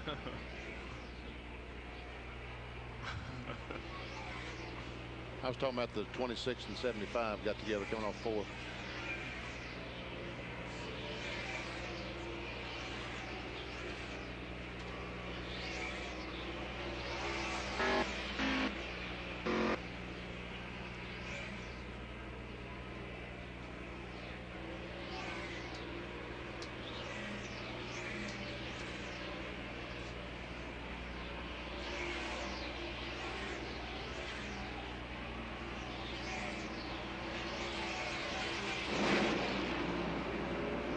This is the 7th race of the season for the NASCAR Winston Cup cars at the First Union 400 in North Wilkesboro, North Carolina. And the leader is Ernie Irvan.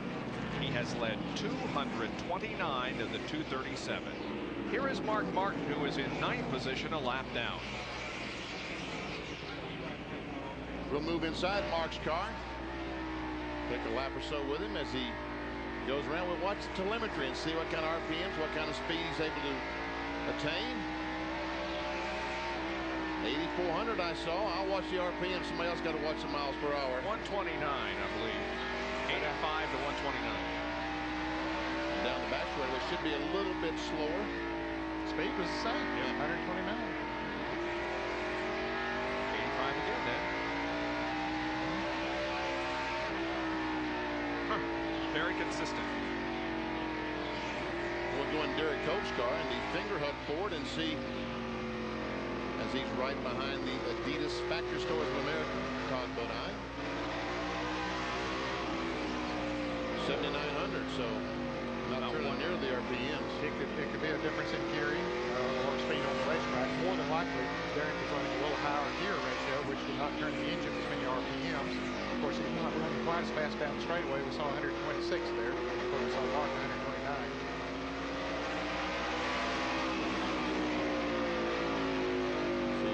It's Chuck Bound to the inside going by.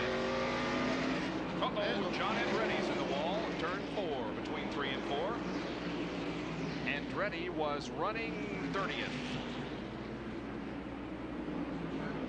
Financial World Magazine car has come in contact with the wall in turns 3 and 4, and the caution comes out over the speedway once again. And this is the 4th time this afternoon that Doyle has had to reach for the yellow. Telling the slow cars, come on, catch up with the field. Look at that beautiful blue sky overhead.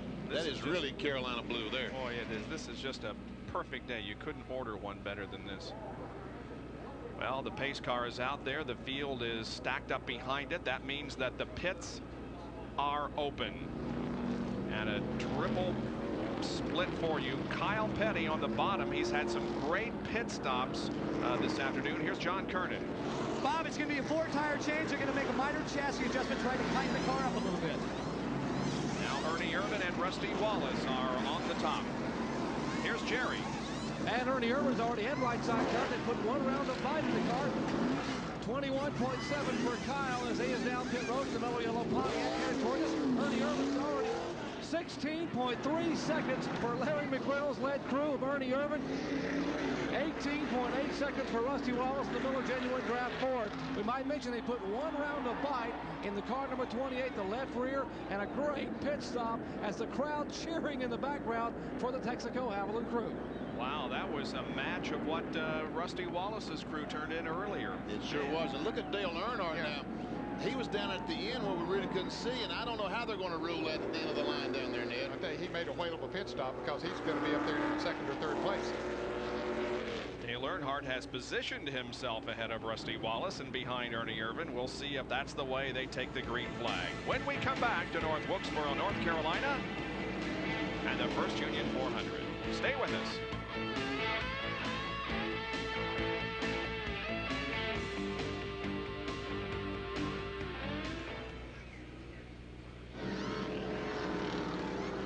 Larry McReynolds and the guys were, the reason they were celebrating is that their clocks here in the 28 pit had that pit stop at 15:91. Wow. Did anybody have the, Neil, did you have the crash between the 7 and the 4 on pit road? Oh, really? Yeah.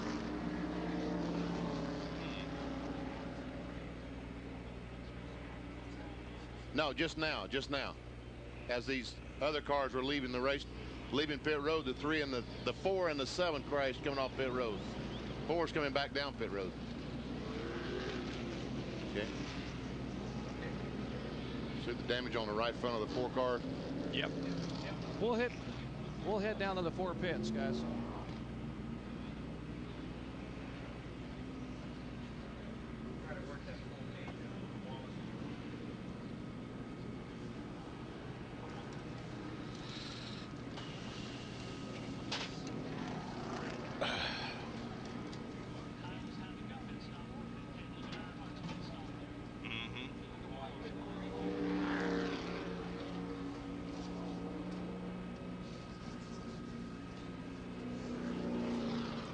Ned. Yep.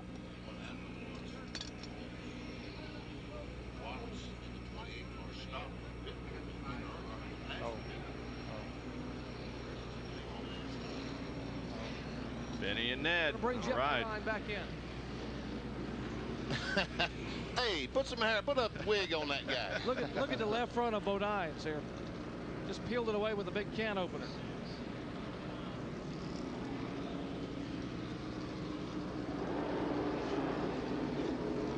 We're still under caution here at North Wilkesboro. The pit summary shows you that Ernie Irvan came in first and went out first. Rusty Wallace lost 1 position. Terry Labonte lost 4. Kyle Petty maintained, and Dale Earnhardt made the big move, going from 5th before he came in to 2nd as he came out. Hey, look at this. Well, at least they got the no hair on the guy on the left, right, huh? You can buy a wig for that guy. I can see that right now. That's pretty good. Thank you, guys. Ned, you are getting younger every day, aren't Boy, you? it looks that way. I like think that this was guy, me, yeah. Ned. I think that's me there on the yeah, right. Okay, yeah. We are under caution because of John Andretti's incident with the wall up in turn 3. Looks like he may have gotten a little help there, huh? Sure did. Is that the 77 car? Yes, it is. Greg Sachs. Yep. The car number 77 touched him, similar to what we saw with Kenny Schrader and Jimmy Spencer. Now, Ernie Irvan had a 16.3 second pit stop, and look at what happened when Ernie got back out onto the track. Some high fives in that pit, that's for sure, but a great effort by that crew. All right, here's the green flag, and we're back to racing now. On lap 250, we have spent the last 6 laps under caution. Oh, wow, look at Earnhardt go up. No one else has been able to do anything with Ernie Irvan. Maybe Earnhardt can. Carson led this race, and he'd like to get 5 bonus points. Only Schrader and Hamilton, besides Irvan, have led today. Rusty Wallace trying to get alongside Earnhardt and take that 2nd spot away.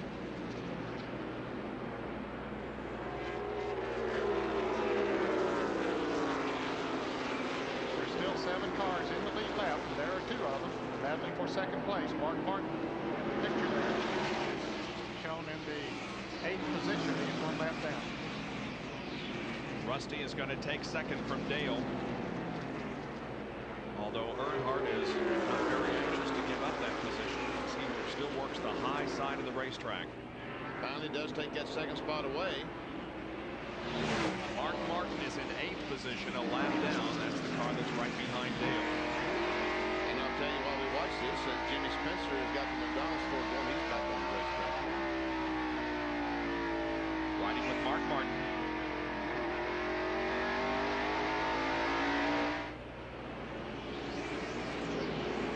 Rusty beginning to move away from Earnhardt just a little bit. Here comes Kyle Petty. Moves alongside Lake Speed. Kyle Petty might have the 2nd best car here this afternoon. There's Schrader. Lake Speed is in 21st position, being shown 3 laps down.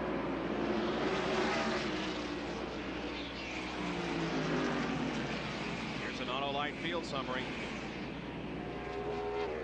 There are 7 cars on the lead lap. Terry Labonte in 7th position. There he is, running alongside Ricky Rudd. And taking the spot away, and here comes Jeff Gordon. He is a lap or so down. 1 lap, yeah, in 11th.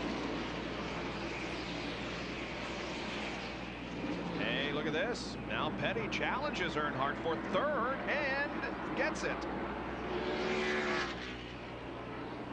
Petty running right on the bottom of the racetrack. It looks like his car is hooked up, and here comes Schrader to take the spot away from Earnhardt.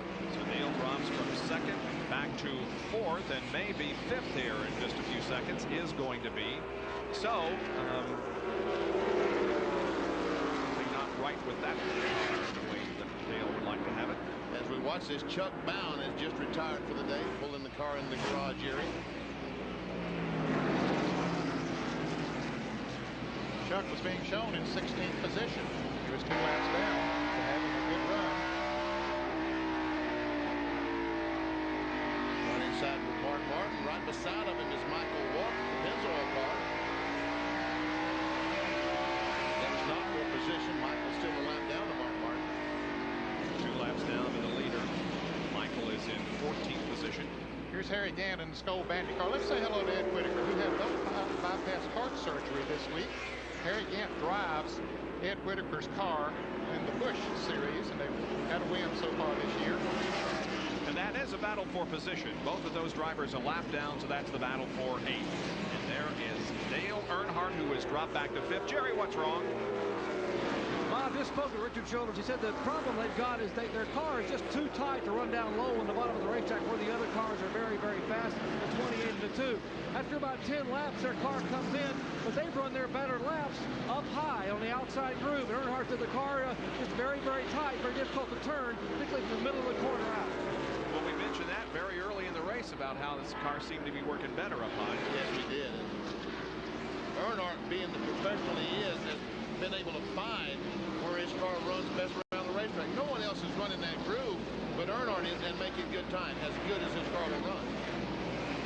Ernie Irvan from Modesto, California. There we see Spencer, McDonald's car. Second, third, battle for second. Here's Petty moving inside of Rusty. He has run him down, caught him, passed him. Boy, Kyle, by far his best performance of 1994 today. He was quoted in the paper saying his car was junk here on Friday. Well, they've done something. Yeah, they have. He was the second round fastest qualifier yesterday, but still started back in 28th position, but now is to second.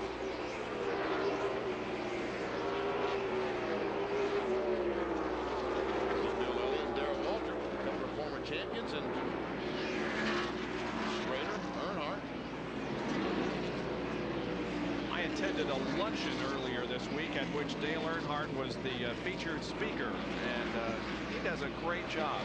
Most of it was questions and answers, but boy, he fielded the questions just really well and did a fine job. Here's the interval between first and second and third. And the snapshot will allow you to see who's running where on the racetrack.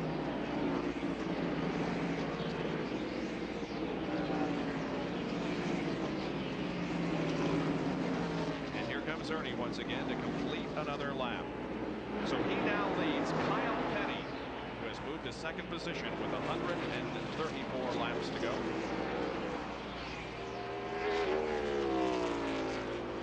Rusty Wallace is running in third spot. Ken Schrader has now moved to fourth, and Dale Earnhardt has dropped back to fifth position. 6 through 10, it's Terry Labonte, Ricky Rudd. Harry Gant is running eighth. Rick Mast is ninth, and Mark Martin is running in 10th position. Stay with us. More live action from North Wilkesboro, North Carolina, coming up.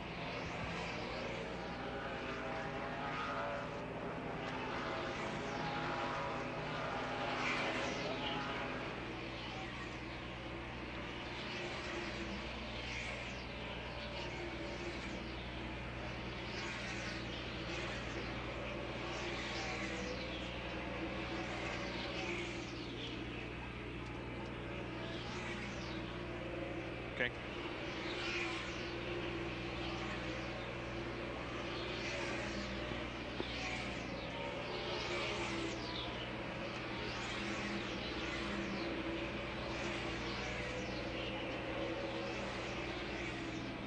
Okay. All right. Well, here comes Dale back again, huh? Yep.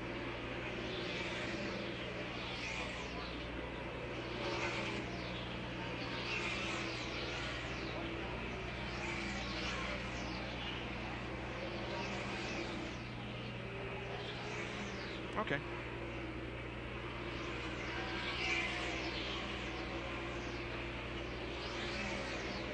Just about 3 o'clock, isn't it?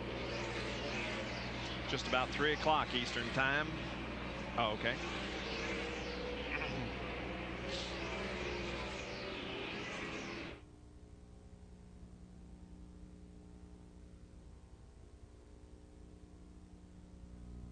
Following the race today, special Rusty Wallace merchandise available to you right here on NASCAR Shop Talk. This item and many others with this guy, Rusty Wallace, climbing from the car and joining us right here. You'd better hurry. It was a quick trip. I made it, though.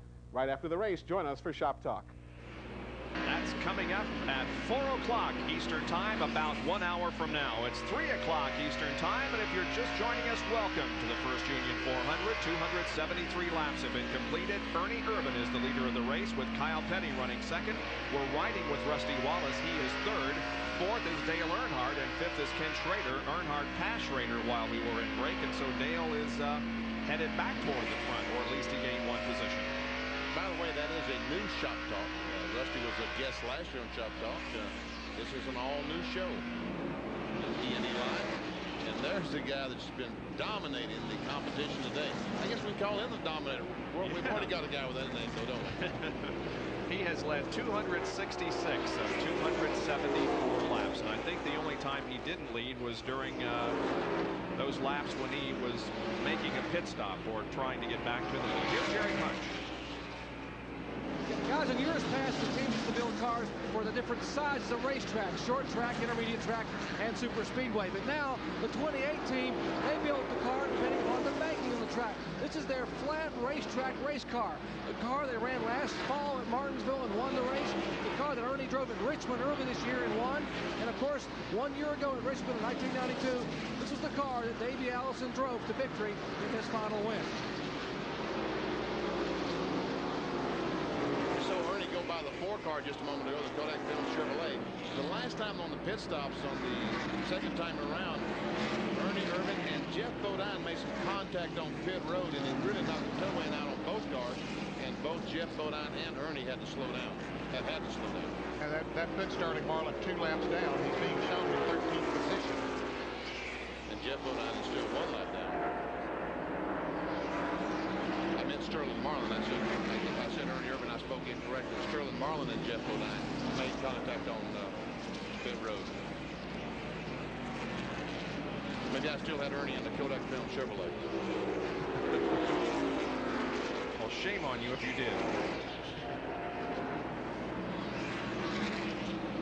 There's our leader, a second place car. There's Kyle Petty for second place.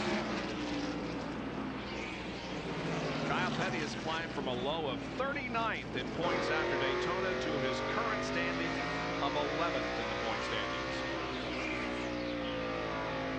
Last year, he finished second in this race. Kyle Petty did. Right now, we're riding with Derek Cope. Derek Cope is 26th right now. Got down to 87. Let's see what the top end is. 125.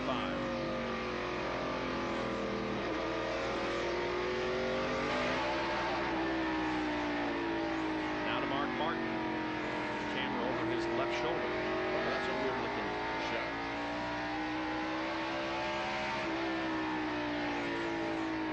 129 miles an hour. Look how he uses his right hand over on the left side of the steering wheel. By the way, you saw Darrell Waltrip pit just a few laps ago, and you can see how he, with the new tires, has been able to pass Mark. Mark a little sideways as he come off the corner, had to correct quickly. Maybe he's trying to keep up with Darrell with those fresh tires. It ain't gonna work, Mark. Did they use the brake? Getting into the turns here.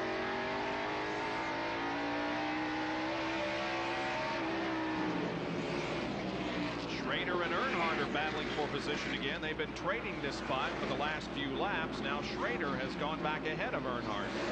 Back in 4th spot and moved Earnhardt back to 5th.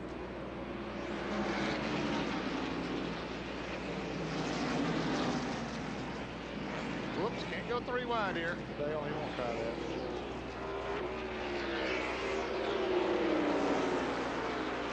Moves down to the inside, out of the way, and Sterling Marlin. Now you got me doing it, Jimmy. Sterling Marlin moves up to the outside. Whoops! Contact there between Sterling and Earnhardt.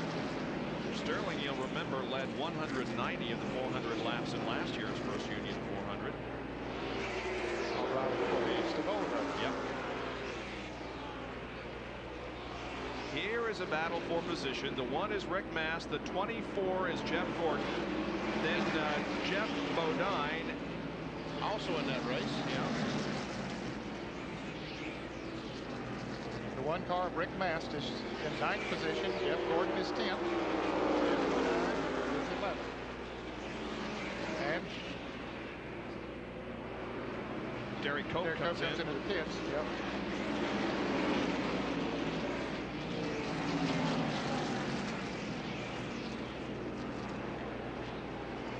Mast gets alongside of Sterling Marlin, and I thought Jeff Gordon would make it 3 abreast. So did I.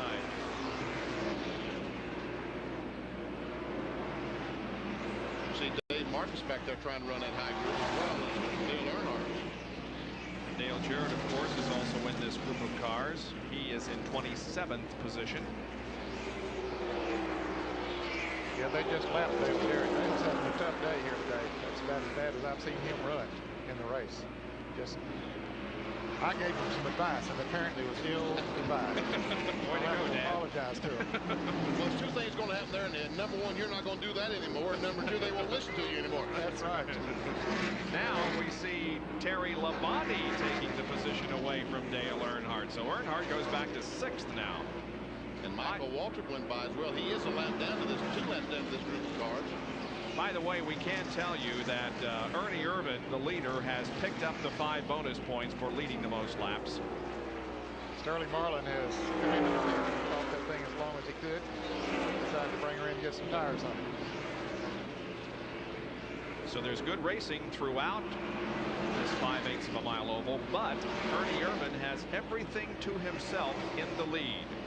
With 108 laps to go here, Ernie Irvan continues to hang on to first place. Kyle Petty is running 2nd, then Rusty Wallace, Ken Schrader, and Terry Labonte. In 6th position is Dale Earnhardt. 7th is Ricky Rudd. Harry Gant runs 8th. Jeff Gordon 9th, and Jeff Bodine is running in 10th position. Stay with us. More from North Wilkesboro right after this.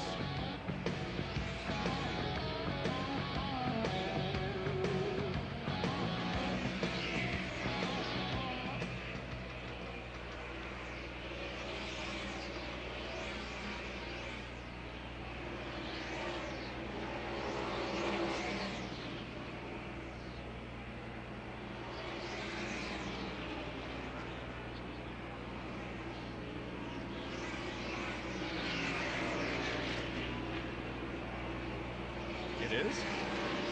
Okay. Well, there's a Chevy in 4th. Well, I'm not. Yeah. Well, okay. Yeah, it's 2 of the 5, but it's close.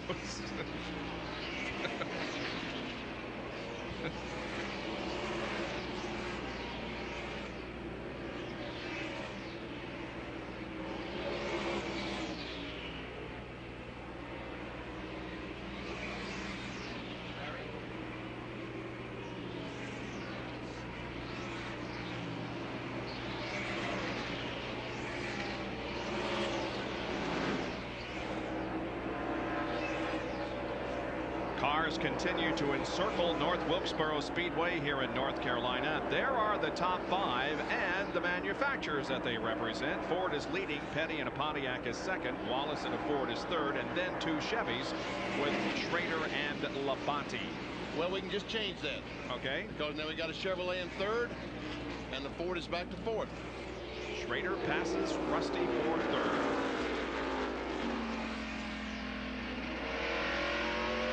In the manufacturer championship, the highest finishing position as far as the manufacturer is concerned, like right now, Ernie Irvan is leading the race in the Ford. They would get 9 points. The 2nd place car is a Pontiac. They would get 6, and the 3rd manufacturer is a Chevrolet. They would get 4 points. So Ford would gain 5 points on Chevrolet today. If there were 5 Fords in the middle of a Pontiac and Chevrolet, it doesn't make any difference. Right. And one car of each brand earns points. That's correct. I knew you could sit there not good anyway, Ken. Schrader passing Jeff Burton. And now pulling up behind Hut Strickland here is Brett Bodine with the Quaker State Ford in. Jerry? And 4 tires, and it take 1 round and making 2 rounds, making 3 rounds. A wedge out of the left rear. They take a little bite out of the left side of the car. The car's too tight, and he is down and away after a routine pit stop. Brett Bodine rolling back out onto the racetrack while Schrader and Wallace continue their tussle for third. Here's Bill Elliott. Coming in that pit road. Let's see, Ned, where's he? 15th? 15th. He was 3 laps down before he came into the pits. Here's that paddle again. Rusty trying to get on the inside of Schrader. He might have him there. They get awfully close coming off the turn. Don't forget, Schrader has already been involved in an altercation with Jimmy Spencer, and he wondered whether or not that car was going to perform the way it did before the incident, and he's doing all right.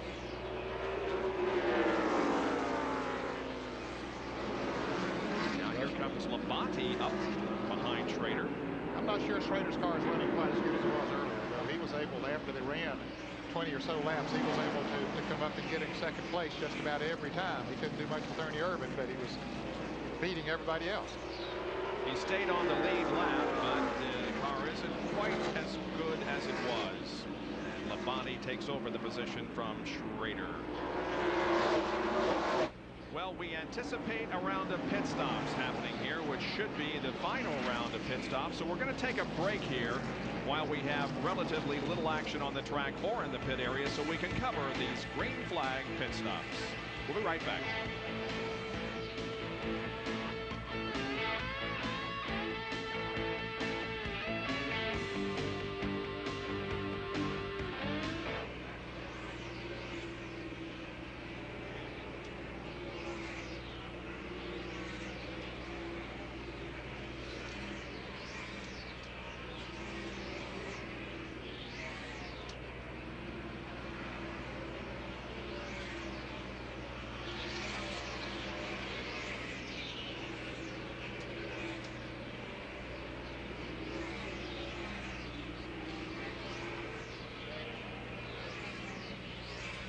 Okay.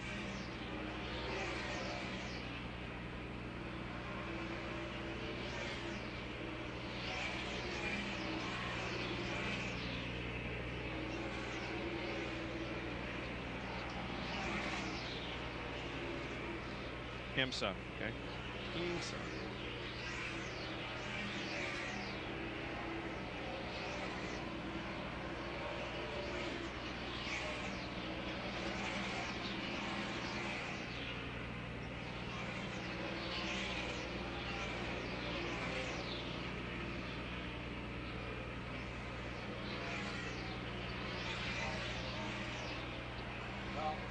Caution.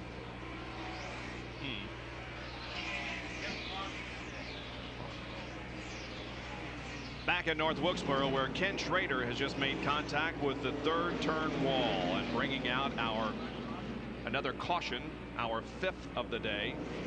Schrader, of course, was running up in the top 5 or 6. And he did lose a lap.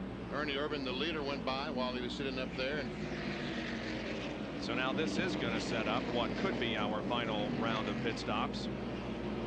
See the left front tire flat on Schrader's car. This is the overhead shot from the Family Channel blimp being piloted today by Steve Tomlin. We're going to be following on this round of pit stops the 3 fastest crews that we have seen.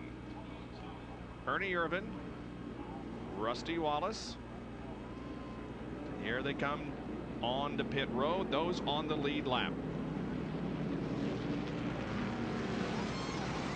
Here's Jerry Punch. As you watch all the action in the pits, Ernie Irvan already has right side tires off as Rusty Wallace is now getting into his pits.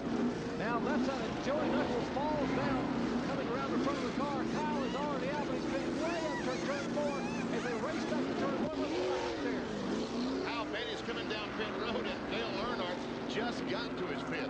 Ernie Irvin is left. Kyle Petty's coming down. He's going to be second. And here goes Rusty Wallace. He will come out third. Now let's see if Labonte beats Earnhardt. Yes, he does. Boy, look how close Irvin and Wallace were on their pit stops. 18.8 and 18.7. Earnhardt just a little bit slower than that. 19.1 for Dale. But all three crews turning in excellent performances once again.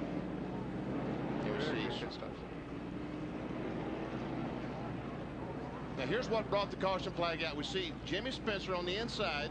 Kenny Schrader turn 3. A little bit of contact. Looked like Spencer's car that time hit the curbing down on the inside and bounced over into him just a little bit, and around he went. Third time that those guys have come together now on the racetrack, and again we're going to see Jimmy Spencer sent to the penalty box. The NASCAR inspector has moved in front of the car to hold it there.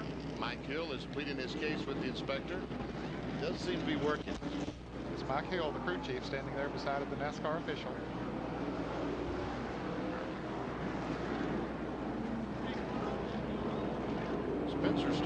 Schrader started to leave, and now he stopped. I don't know exactly. Okay, here it is again. We'll see if he hit the curb. Looks like his car just bounces up a little bit. Yeah, right there. Yeah, it does. It bounces up and right over into Schrader. Yep. I don't believe that was anything intentional. I think he just got that wheel down on that curbing and bounced right over into him. I don't know. In any case, Schrader spins into the wall, and another caution comes out. Back with more racing from North Wilkesboro after this.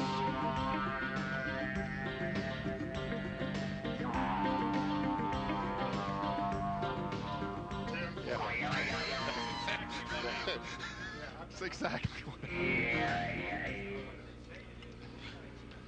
Yep. Jammed in gear. Yeah.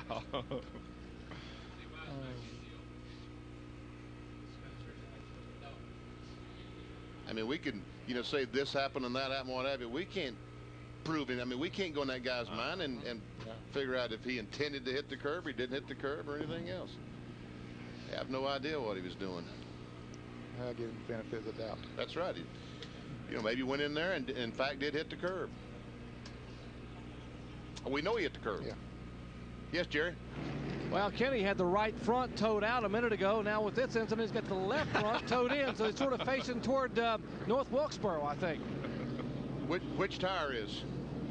The left front's aiming toward Wilkesboro and the right front towards Winston-Salem? I think that's it, BP.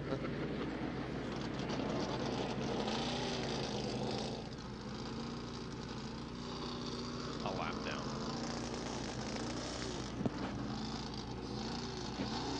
Is that what that is? I think they parked at 27.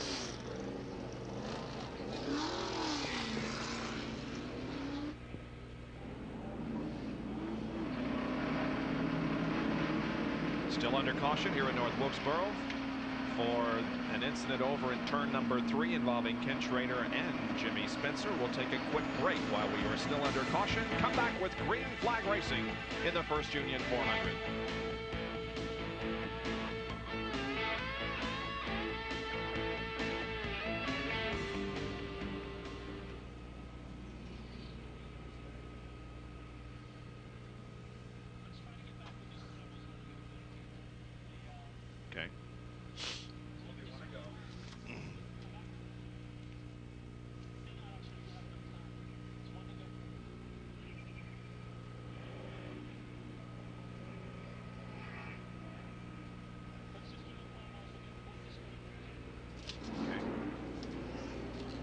Well, I sort of mentioned it coming back from that previous break.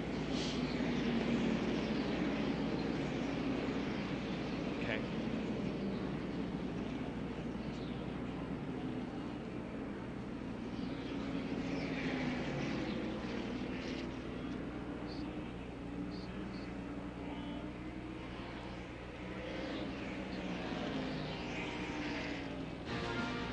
Welcome back to North Wilkesboro, and at 4 o'clock Eastern Time, at about 42 minutes from now, at the conclusion of our coverage of this race, Eli Gold's special guest on Shop Talk is Rusty Wallace. At 5 o'clock this afternoon, same-day coverage of the Grand Prix of Atlanta IMSA race. Join us for that at 5 this afternoon Eastern Time. Green flag is out on lap 319. We ran 7 laps under caution. All right, Kyle Petty. Has he been right behind Ernie Irvan before now? I don't think he's been this close to it. So we'll see. He's been back to the track, pick a little bit. So now we'll see. We've talked about how fast Kyle's been running. We'll see too much with it. There is Earnhardt on that high line again. Trying to go by Rick Mast as Terry Labonte is trying to pass Earnhardt for position. Rick Mast, he and a couple other drivers have made green flag pit stops. We saw Brett Bodine make a pit stop. That was a tough break for them. The caution came out, and others got to get rid of the caution. And Labonte gets by Earnhardt, takes over that spot. Labonte is 4th, Earnhardt is 5th. 6th place, the only other car on the lead lap is Ricky Rudd. I'll tell you what, it looks to me like Kyle Petty is might be have something for Mr. Irvan. Well, that's the closest we've seen anyone run to him all day. Yes, it is. There's only about a 2 or 3 car length separation now between 1st and 2nd, and Kyle appears to be able to run with Ernie. Watch how he closes up on in the middle of the corner. John Kernan. Well, Benny, they didn't make any chassis adjustment that time. It was just 4 tires for Kyle. They told him, Kyle, you can go for it, but remember, you got to run at least 80 laps on this set of tires, which means the last 20 laps, you're going to be slipping and sliding. But right now, Robin Pimpton are very happy with the way the car's running. I would think so. He's looking really good. And now here is Rudd and Earnhardt as they race for 5th position. Earnhardt really gets that grip up off the corner of the high groove. Whoa! Almost a spin between Irvan and Kyle Petty. Kyle got a nose up under him there, but just couldn't quite make the pass. There was not room there. Kyle only has 1 short track victory in 112 starts. That was at Richmond back in 1986. And that was when had the big crash with Darrell Waltrip and Dale Earnhardt. And Joe Rutten was in that crash. Here's a replay of the contact between Petty and Irvan. Kyle got a good run coming off the turn and just tapped Irvan a little bit. He was expecting Irvan to get a bite and take off of that turn too, but just couldn't run good. Jeff Gordon is in for a pit stop. Some tire rub on that car. That stop is completed. Jeff in 10th position. He was 1 lap down. Now, Bob, he'll be 2 laps down. That's going to put him a little farther back. We got a spin coming off turn 4, and the caution is out, and Jeremy Mayfield right in the middle of the racetrack. Now, so far, everybody's missed him. Hope that continues. 6th caution waves for Jeremy Mayfield spin in turn number 4. Now, will they pit now, Ned? Well, I expect some of them will, and maybe all of them will. There's, 73 laps to go, and it was 80-some laps to go when the green flag came back out, and that was really going to stretch those tires according to what they have run so far today. So it'll be interesting to see if they will. Kyle Petty just pulled up beside of Ernie Irvan off turn 2 and said, man, I'm sorry I hit you a little bit ago. Pretty nice move. Yeah. Well, let's see. We're going to see here in just a second. Yeah. Yes, here they come. Jerry Punch. They would have had to go on 88 laps on the set of tires they have on right now. Now by pitting, they will go 72 laps. So as they come down pit road at 35 miles per hour, as Kyle Petty is already in the pits where John Kernan is standing by. Jerry, right side tires already on, left side tires going on. It's going to be another quick pit stop for the crew. They had one at 17.6 last time Kyle's away. 18.6 this time. Ernie Irvan still must have had some trouble on the right side. They're around to the left. Here comes Kyle Petty down pit road. Ernie's spinning the tires on the jet. See that right rear spinning? They're having trouble. Rusty had a 16.2. He's going to take the lead, and Ernie finally leaves. He's going to be about 4th place right now. Ernie Irvan had some trouble and will go back to 4th place. Wallace with a 16.2, Irvan with a 21.8, and there is Dale Earnhardt. Wow, a 16.2. So we're going to find out just how tough Ernie Irvan is. Can he pass all these guys and get back to the front? He's going to have to do now what he hasn't done just about all afternoon, and that is pass some cars to get back into the lead. You'll see Jeremy Mayfield right in front of Derek Cope. And Jeremy did all that by himself. Jerry, what happened to Ernie Irvan? As you were watching the pit stop, guys, you saw Benny even commented, his left rear, his rear tires began to turn. Ernie's foot slipped off the clutch, and with the rear tires turning, they could not tighten the lug nuts until he hit the brakes and stopped the tires from turning. But that cost him about an extra 4 or 5 seconds, and it cost him 3 spots on the racetrack. So now Ernie Irvan will have to pass about 3 or 4 cars to get back up into the lead. Can he do it? Well, we'll see when we come back with more from North Wilkesboro.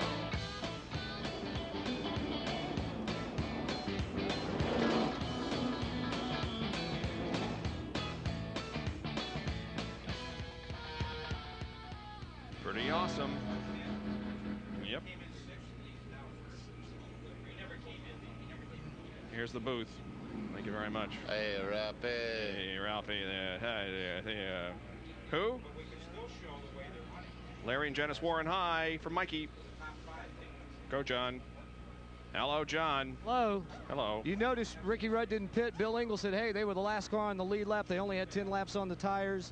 So if you lose some more spots, they got 5 points for leading the lap. So FYI. Okay. Said they didn't really have anything to lose by staying out.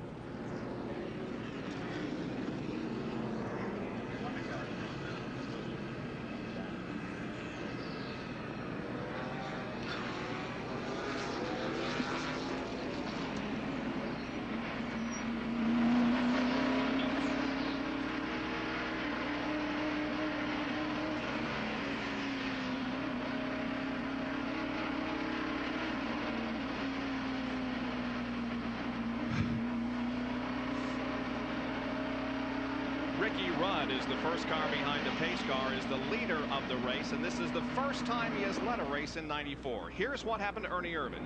There we see the right side as the left side goes up, and see the right rear is spinning. Why is the right rear off the ground with the left side jacked up? But anyway, his foot slipped off the clutch, and both rear tires were spinning, and they couldn't tighten them as the tires were spinning. Rudd leads him down. The green flag is out. We're back to racing on lap 333. And Rusty Wallace knows this is his best chance to lead a lap here today. Ricky Rudd stayed out to get 5 bonus points and did not make a pit stop. Now Rusty Wallace might get a chance if he can pass Rudd on the outside. He has fresh tires. Yeah, Rudd did not make a pit stop, and so he loses the lead. Rusty Wallace goes to the front in the first Union 400.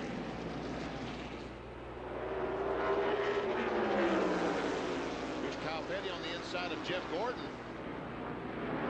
We see Labonte. Terry Labonte's hung on the outside of Rick Mast.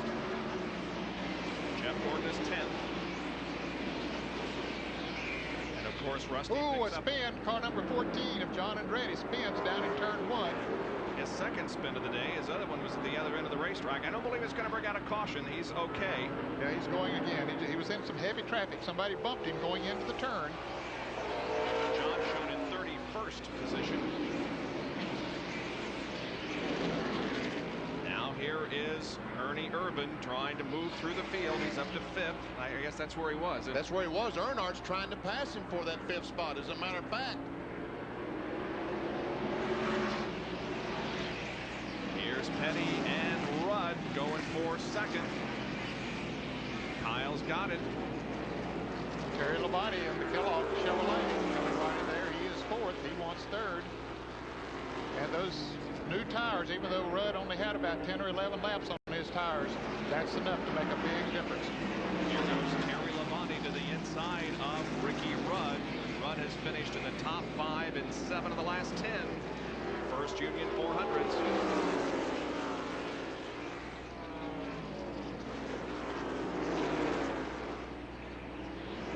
Rusty Wallace has a lot of open racetrack ahead of him. But it doesn't have a great deal of open track behind him because Kyle Petty appears to be moving in just a little bit. He's still 10 laps or so. Right now, Ernie Irvan having all kinds of problems getting by Jeff Bodine. He is much faster. We see him close up, but he just can't get alongside to get in front. And Jeff Bodine, how many laps is he down? Just 1. He's in 7th, 1 lap down.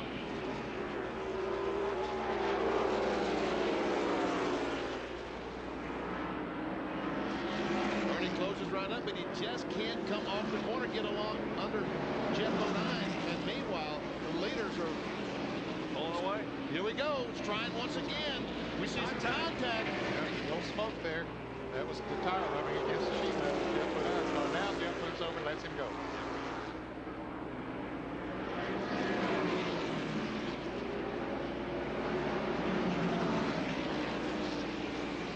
Here's the field summary. Ernie Irvan is 5th after leading most of the laps. Trouble on pit road, though, has put it back to 5th. 6 cars on the lead lap.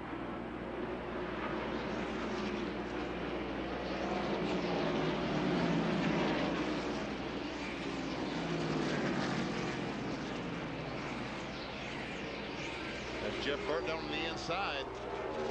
And whether or not Ernie Irvan wins this race or not is how much trouble he's going to have getting by all this traffic. And then will he have anything left to catch these 2 cars? Yeah, he's having to use his tires more than he has all day long here now to get through that traffic. And there's no question that Kyle Petty is catching Rusty Wallace. 57 laps to go here in North Wilkesboro. It's anybody's race. Wallace right now in front of Petty, Labonte, Rudd, and Ernie Irvan.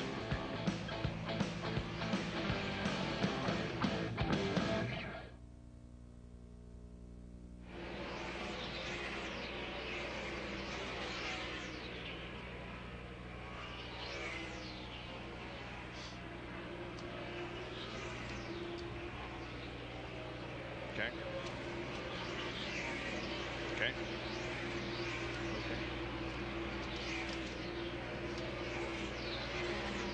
If we can, let's promo the next race at Martinsville.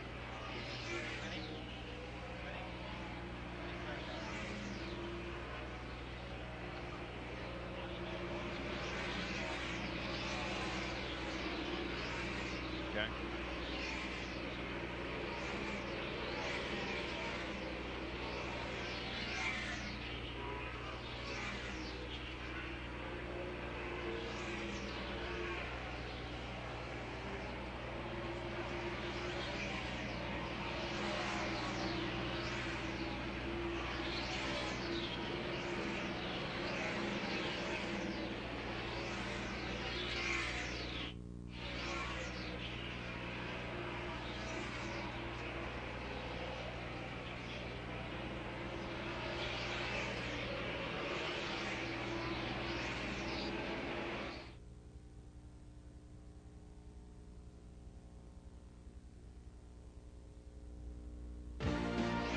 ESPN Speed World is being brought to you by AC Delco Automotive Parts. AC Delco, it's like buying time. And by the Valvoline Performance Team. Next Sunday here on ESPN live from Martinsville, Virginia at noon Eastern Time, we'll have coverage of the Haynes 500 NASCAR Winston Cup race. No, we are not on tape this year because of the NFL draft. We're on live at noon, and then the NFL draft will follow us at 3:30. And if you'd like to see the Haynes 500 next week, there'll be 8,000 unreserved seats go on sale next Sunday morning. Rusty Wallace leads Kyle Petty.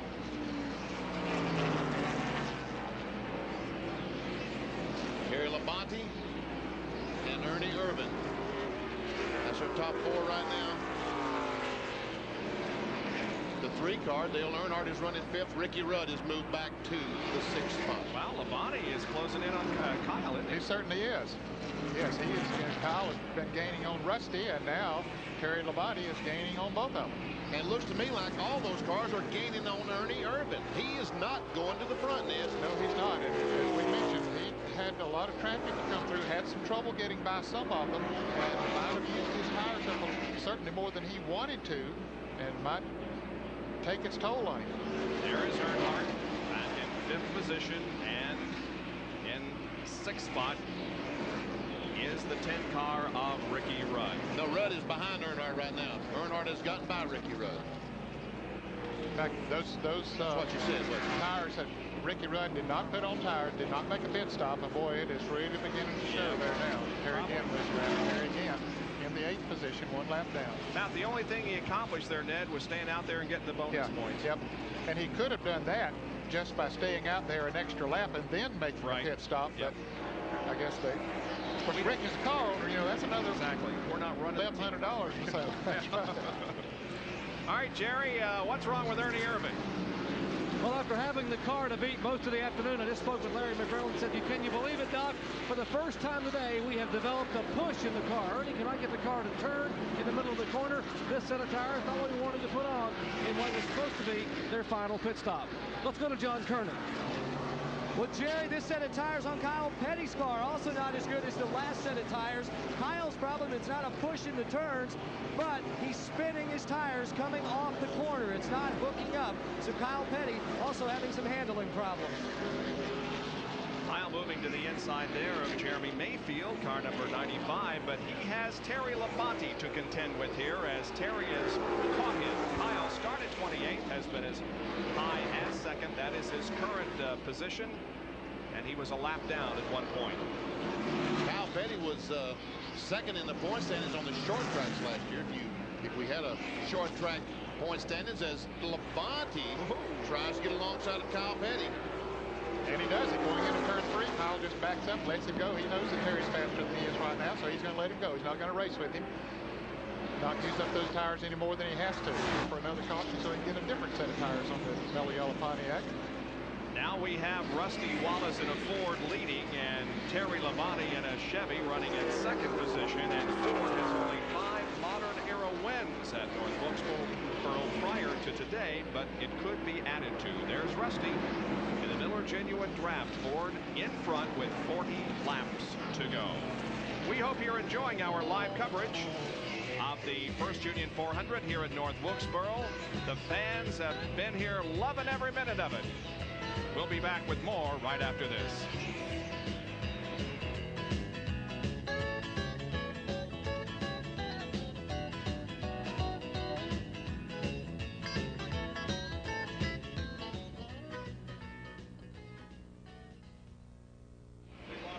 Just one of them are down. We'll use the lefts here. We did lose the preview monitor and the ISO.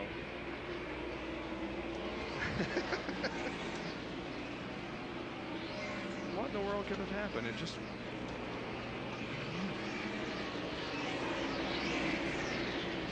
Yeah, right. Here we go.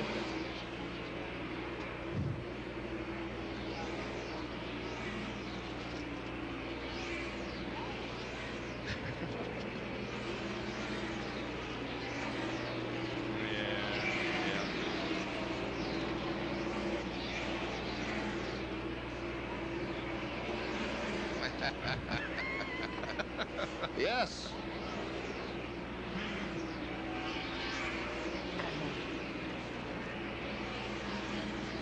Has he got time, Ned? I don't think he's got time to catch him. I don't think so either.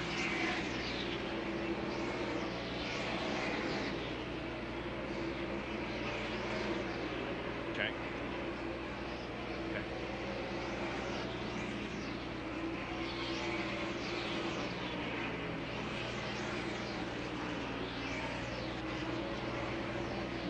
Thank you, Bobby. Saved the day.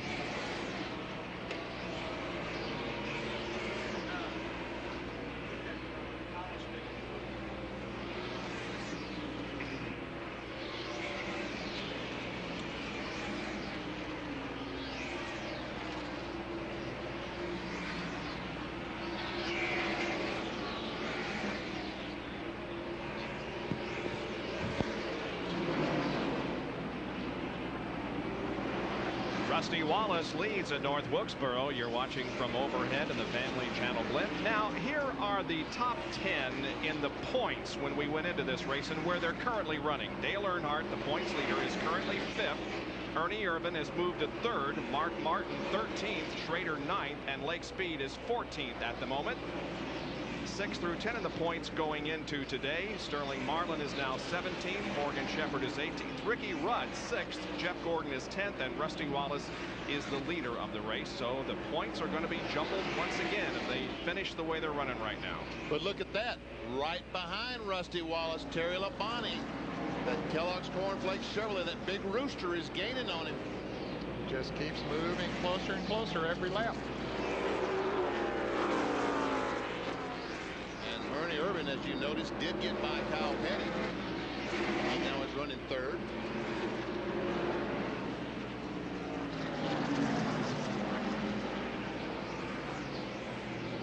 I tell you, Wilkes County is definitely chicken country, and there's a big rooster on the hood of that car. This has been an animal day. We started with Benny milking a cow, and now we've somehow gotten to roosters. Well, he fed the chickens for a while there. Yeah, slop the hogs. Wow, look at Labonte. He's almost in a position to take the lead here. He's trying, coming off the second corner. And Dale Jarrett pulls down, let these guys go in. He does take the lead. Terry Labonte has gone to the lead, and 3 of his 10 career wins have come on short tracks. Yeah, we're going to go ahead. Terry Labonte has won on this racetrack twice. In '87 and '88, he was the last driver to win from the pole position here at North Wilkesboro, and he was also the last driver to register a win for Junior Johnson.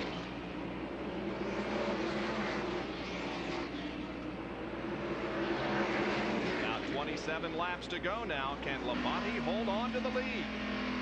Ever see his brother Bobby Labonte right in front of Terry. Rusty Wallace's car just seemed to go away rapidly. Well, they mentioned that he didn't get a set of tires as good as he'd had earlier, and Terry Labonte apparently has a good set of tires. But Terry has been right in there all day long. He's a good, smooth race driver, has played a good game here today, and he's never been too far out of it. He laps his teammate, Ken Schrader, his Hendrick teammate, and now Ken is 2 laps down in 9th position. Here's a Napa field summary. Schrader pulling high and allowing Rusty to go chase Labonte.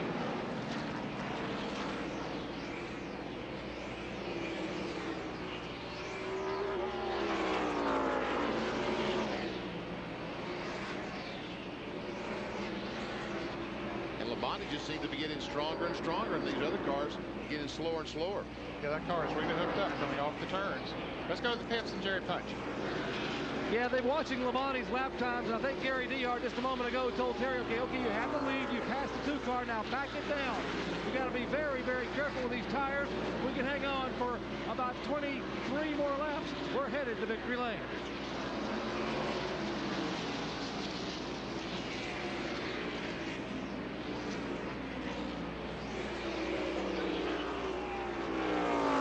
This will be Labonte's first victory for the Hendrick team. His last win was in 1989 at Talladega. It's been 135 races since he won. Wow.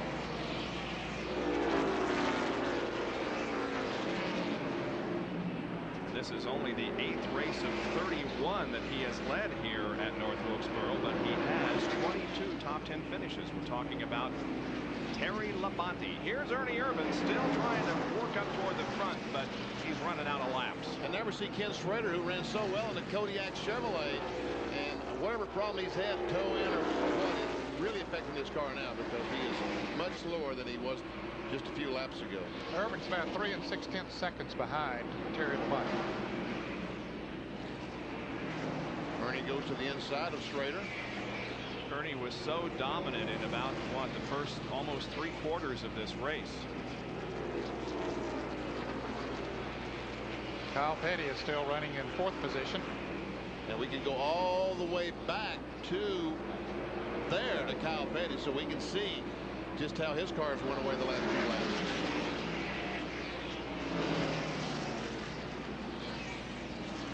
Jeff Bodine sneaking under him. Bodine is in 7th, a lap down. Dale Earnhardt, meanwhile, is back in 5th position. There he is.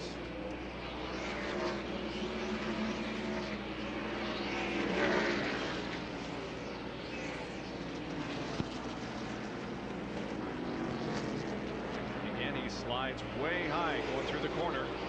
And the only other car on the lead lap is Ricky Rudd. They're going by in the 10 car. And meanwhile, the 5 car, the leader, look at all that traffic right in front of Labonte as he goes by Hut Strictly. A lot of traffic ahead, but only 17 laps to go as we're riding with Gary Cope and watching Terry Labonte leading the First Union 400 and possibly picking up the victory here this afternoon.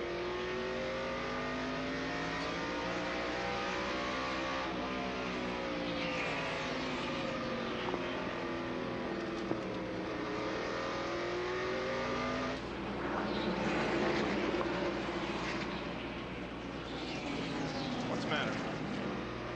You looking for something?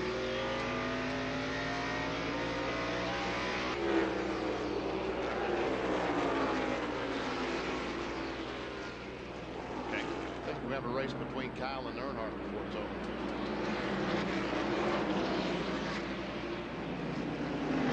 Oh, please.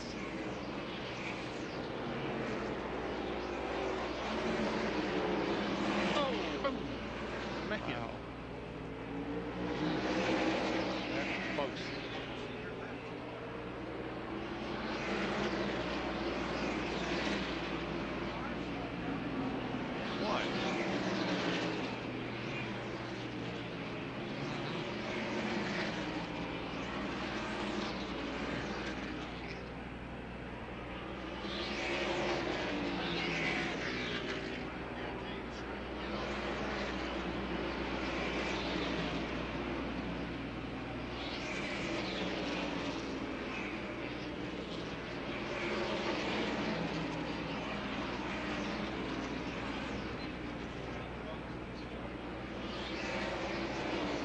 Hovering high above North Wilkesboro Speedway and NASCAR starter Doyle Ford is the Family Channel blimp. Currently on its 1994 Accentuate the Positive Lightship Tour. Cross-country journey incorporating flybys at fairs, festivals, and sporting events like this one. The First Union 400. Terry Labonte leading with 11 laps to go. Terry Labonte had a close call just a moment ago, and he was nowhere around it. Jeff Gordon had a flat tire up in 3 and 4. I think we've got it on tape. Here he is. The right front tire is flat. Now, if he stops on the racetrack, there's going to be a caution, and that ruins Labonte's advantage. Ooh, he turns in front of those cars. But don't you know Rick Hendrick was on the radio saying, Jeff, get off the racetrack in here now. Of course, Rick Hendrick owns this car, the 24. He owns the car number 5 that Terry Labonte is driving. So this is what it looked like from Mark Martin's perspective. We'll see how close it looked to him. It looked pretty close to us. Yeah, some good evasive action by Mark Martin. Had to get off the throttle and do some wheel sawing. So Jeff Gordon, because of that cut tire, drops to 16th, 4 laps down. Terry Labonte is 8 laps, 7.5 actually, away from victory here at North Wilkesboro. And just driving away from the competition. Ooh, Ernie Irvan just got into Hut Strickler going into turn 3, but no caution because Hut held on to it. He got very, very high. Hut Strickland, let's see where he is. 20th.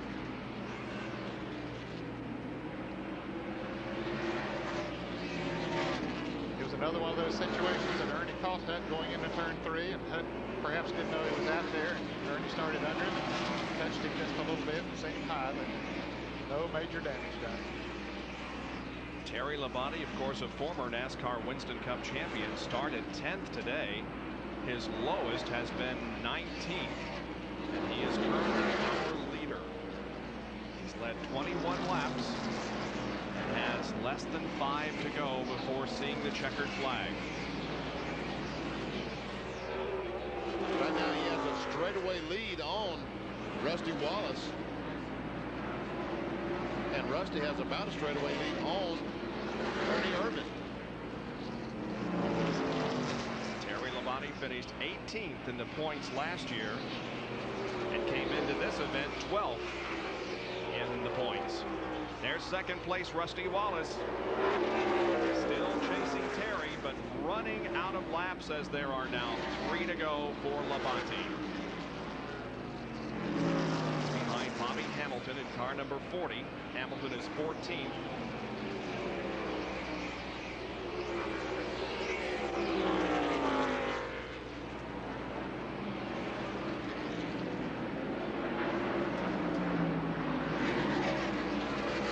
Just 2 to go now, Bob. Yep, 398 completed. Look at the hope on the faces of Terry Labonte's crew members.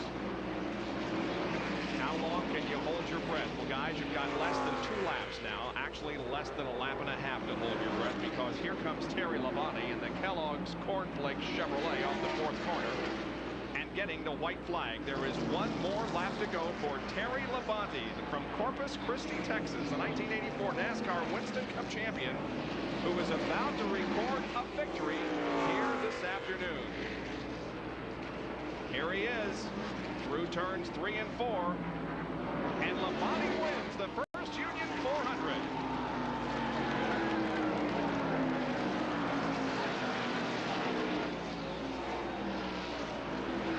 His 4th career short track wins in 137 starts, and of course it's his first victory for 94. Jerry? And you can hear them celebrating down here in the Kellogg's pits. There's a smiling rooster down here. Gary DeHart, crew chief, congratulations. Thank you. I appreciate it, Jerry. That's a brand new car we had today, and it just worked wonderful all day long. At first, we got the right fender knocked in a little bit, and then knocked the toe in a little bit, but it was a little tight, but we played with it all day long and got it back with air pressure, and the car's good. Terry drove his heart out, and we love him, Kellogg's, Chevrolet, and everybody. Last set of tires did the trick. Yeah, last set of tires. Gary DeHart, as they celebrate here, they're jumping up and down, and they will head to Victory Lane, which is on top of a building, the media center, here in the very center of North Wilkesboro Speedway. Bob? It's his 11th career win and his 3rd at North Wilkesboro. Terry Labonte drives to Victory Lane. We'll visit with him in just a moment.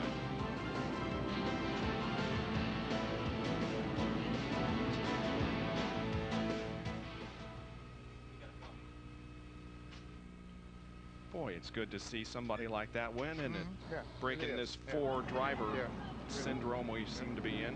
21 of the last 22. Yep. And that is really good. As a matter of fact, the last 23 races have been won by 5 cars, because that 5 car won the Michigan race last year, or the 4. I forgot about the 4 car. But since Michigan last year,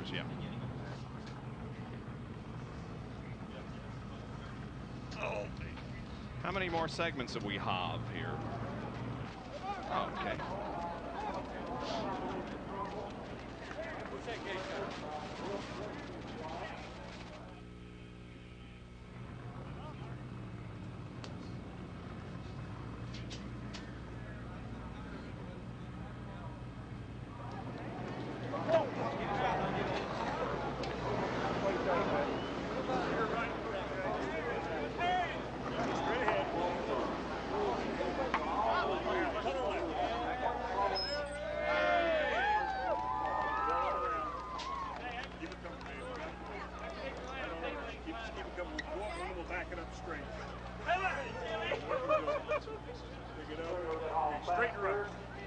Well, Terry Labonte's car has been raised on the platform to the top of the media center down in the infield. And in just a couple of seconds here, Labonte is going to be climbing out of his Chevrolet and receiving the applause of the crowd here this afternoon. What a great afternoon of racing, and good to see Terry Labonte in the winner's circle. There's been 4 teams that have been dominating Winston Cup racing for about 20 races now, and it's good to see a new face in Victory Lane. Here's Dr. Jerry Punch. And you don't think it's a popular victory here. Terry Labonte climbs out of the big Chevrolet, and Terry, congratulations on an outstanding effort today. Thanks.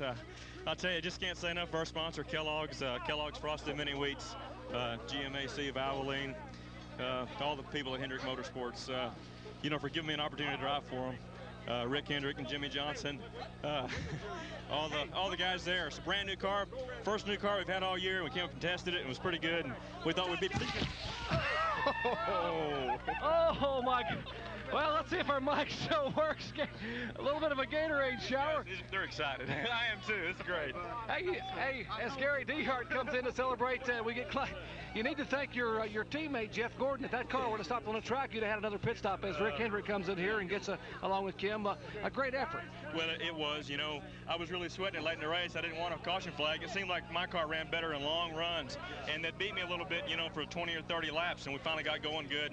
And then the 28 car, to tell you the truth, in the last flag, we had just about settled for second. We thought we could beat everybody but him. Evidently, he had a problem and when we got hung up in traffic or something. But it was a great run for us.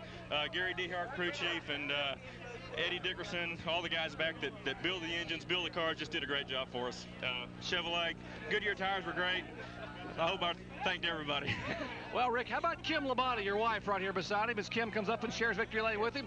Let's check in with Ernie Irvan, who's standing by with John Kernan. John? Well, Ernie, after leading 3/4 of the race, still not a bad finish, and I believe the way we calculate it, you've cut Earnhardt's points lead in half. Yeah, you know, that's what we're here for, is to try to win the championship. You know, we sure wanted to win today, try to get that Unocal money, but just wasn't meant to be. The last set of tires, we just mismatched them a little, and just didn't get hooked up like we had been all day. But Texaco Avalon Ford ran good, and say hi to everybody at home. We'll be ready at Martinsville. There's always next week, Bob.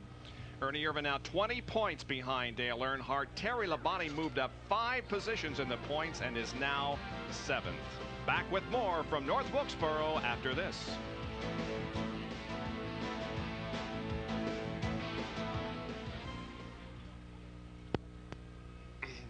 Wilkesboro, another top 10 finish turned in by Kenny Schrader. He's with John Kernan.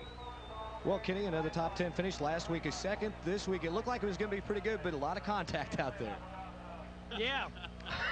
Jimmy and I kept having a little trouble there. First time he got loose off of 2, I got up to his door. He decided he wanted to bottom. There was no way. He got turned around. And second time, I'm sure he had a good reason he spun me out when I was coming in the pits, and when he spun me back out when he come in the pits. But, you know, sorry he's not happy. We're not either. That's the way it goes, I guess, Bob. All right, thank you very much. Well, the manufacturers battle as Chevrolet records a win here with Terry Labonte. They now have 4 wins. Ford, however, as we indicated earlier, dominating the pole positions, and they have 3 wins. So another good manufacturers battle, it looks like, coming up this year. Here are their unofficial results of the First Union 400. Labonte, Wallace, Irvan, Kyle Petty, and Dale Earnhardt are your top 5. And 6th through 10th, Ricky Rudd in the lead lap. Jeff Bodine 1 lap down in 7th. Harry Gant with a good run finishes 8th. Ken Schrader 9th, and Rick Mast 10th. 11th through 15th this afternoon, Michael Waltrip, Lake Speed, Mark Martin, Bobby Hamilton, and Jeff Gordon. Finishing in 16th position was Wally Dallenbach, Sterling Marlin 17th, and Bill Elliott, Todd Bodine, and Hut Strickland. 21st through 25th, Ted Musgrave, Morgan Shepherd, Brett Bodine, Dick Trickle, and Dale Jarrett. Our 26th car was Bobby Labonte, Derek Cope, Darrell Walter back in 28th, Dave Marcus, and Jeremy Mayfield 30th. 31st was John Andretti, then Jimmy Spencer, Jeff Burton, Greg Sachs, Chuck Bound was in 35th position, and finishing 36th, the first car out of the race was Jay Hedgecock. So that's the way they finished. Now we take a look at the points. Dale Earnhardt's advantage shaved to 20. Mark Martin stayed the same. Ken Schrader 4th in points, and Lake Speed stayed the same in 5th. As far as the other point standings are concerned, Rusty Wallace gained 4. He's now to 6th. Terry Labonte gained 5 positions to 7th. Ricky Rudd stayed the same. Sterling Marlin dropped 3 positions, and Kyle Petty moved up a position into the top 10. So, good race. And again, good to see Terry Labonte in victory lane. Sure was. You know, Ernie Irvan looked like he had things going his way, under control. That last caution flag, had a slow pit stop, let his foot slipped off the clutch, and the tires just not what he was used to. Couldn't get back to the front. While we're handing out a whole bunch of congratulations, especially to Terry Labonte, we want to congratulate Dr. Jerry Punch and wife Joni, because they're the parents of a brand new baby girl born, last Wednesday, Jessica. So we certainly send our congratulations along to Jerry and Joni. Well, coming up in just about a minute from now is Shop Talk with Eli Gold, and his special guest is Rusty Wallace, a brand new Shop Talk, so stay with us because it's coming up in just a matter of seconds. Then an hour from now at 5 o'clock Eastern Time, same day delayed coverage of the Grand Prix of Atlanta IMSA race. And the Ferraris are making their debut in that event, so you'll want to tune in and see how they do in their first World Sports Car effort. And again, we remind you that next Sunday afternoon, we'll be at Martinsville, Virginia for the Haynes 500 live at noon Eastern Time. Congratulations again to a wet but happy Terry Labonte on his victory in the First Union 400 here this afternoon. My thanks to Ned Jarrett, Benny Parsons, John Kernan, and Dr. Jerry Punch. And thank you for joining us. We'll see you next Sunday. For now, this is Bob Jenkins. So long, everyone.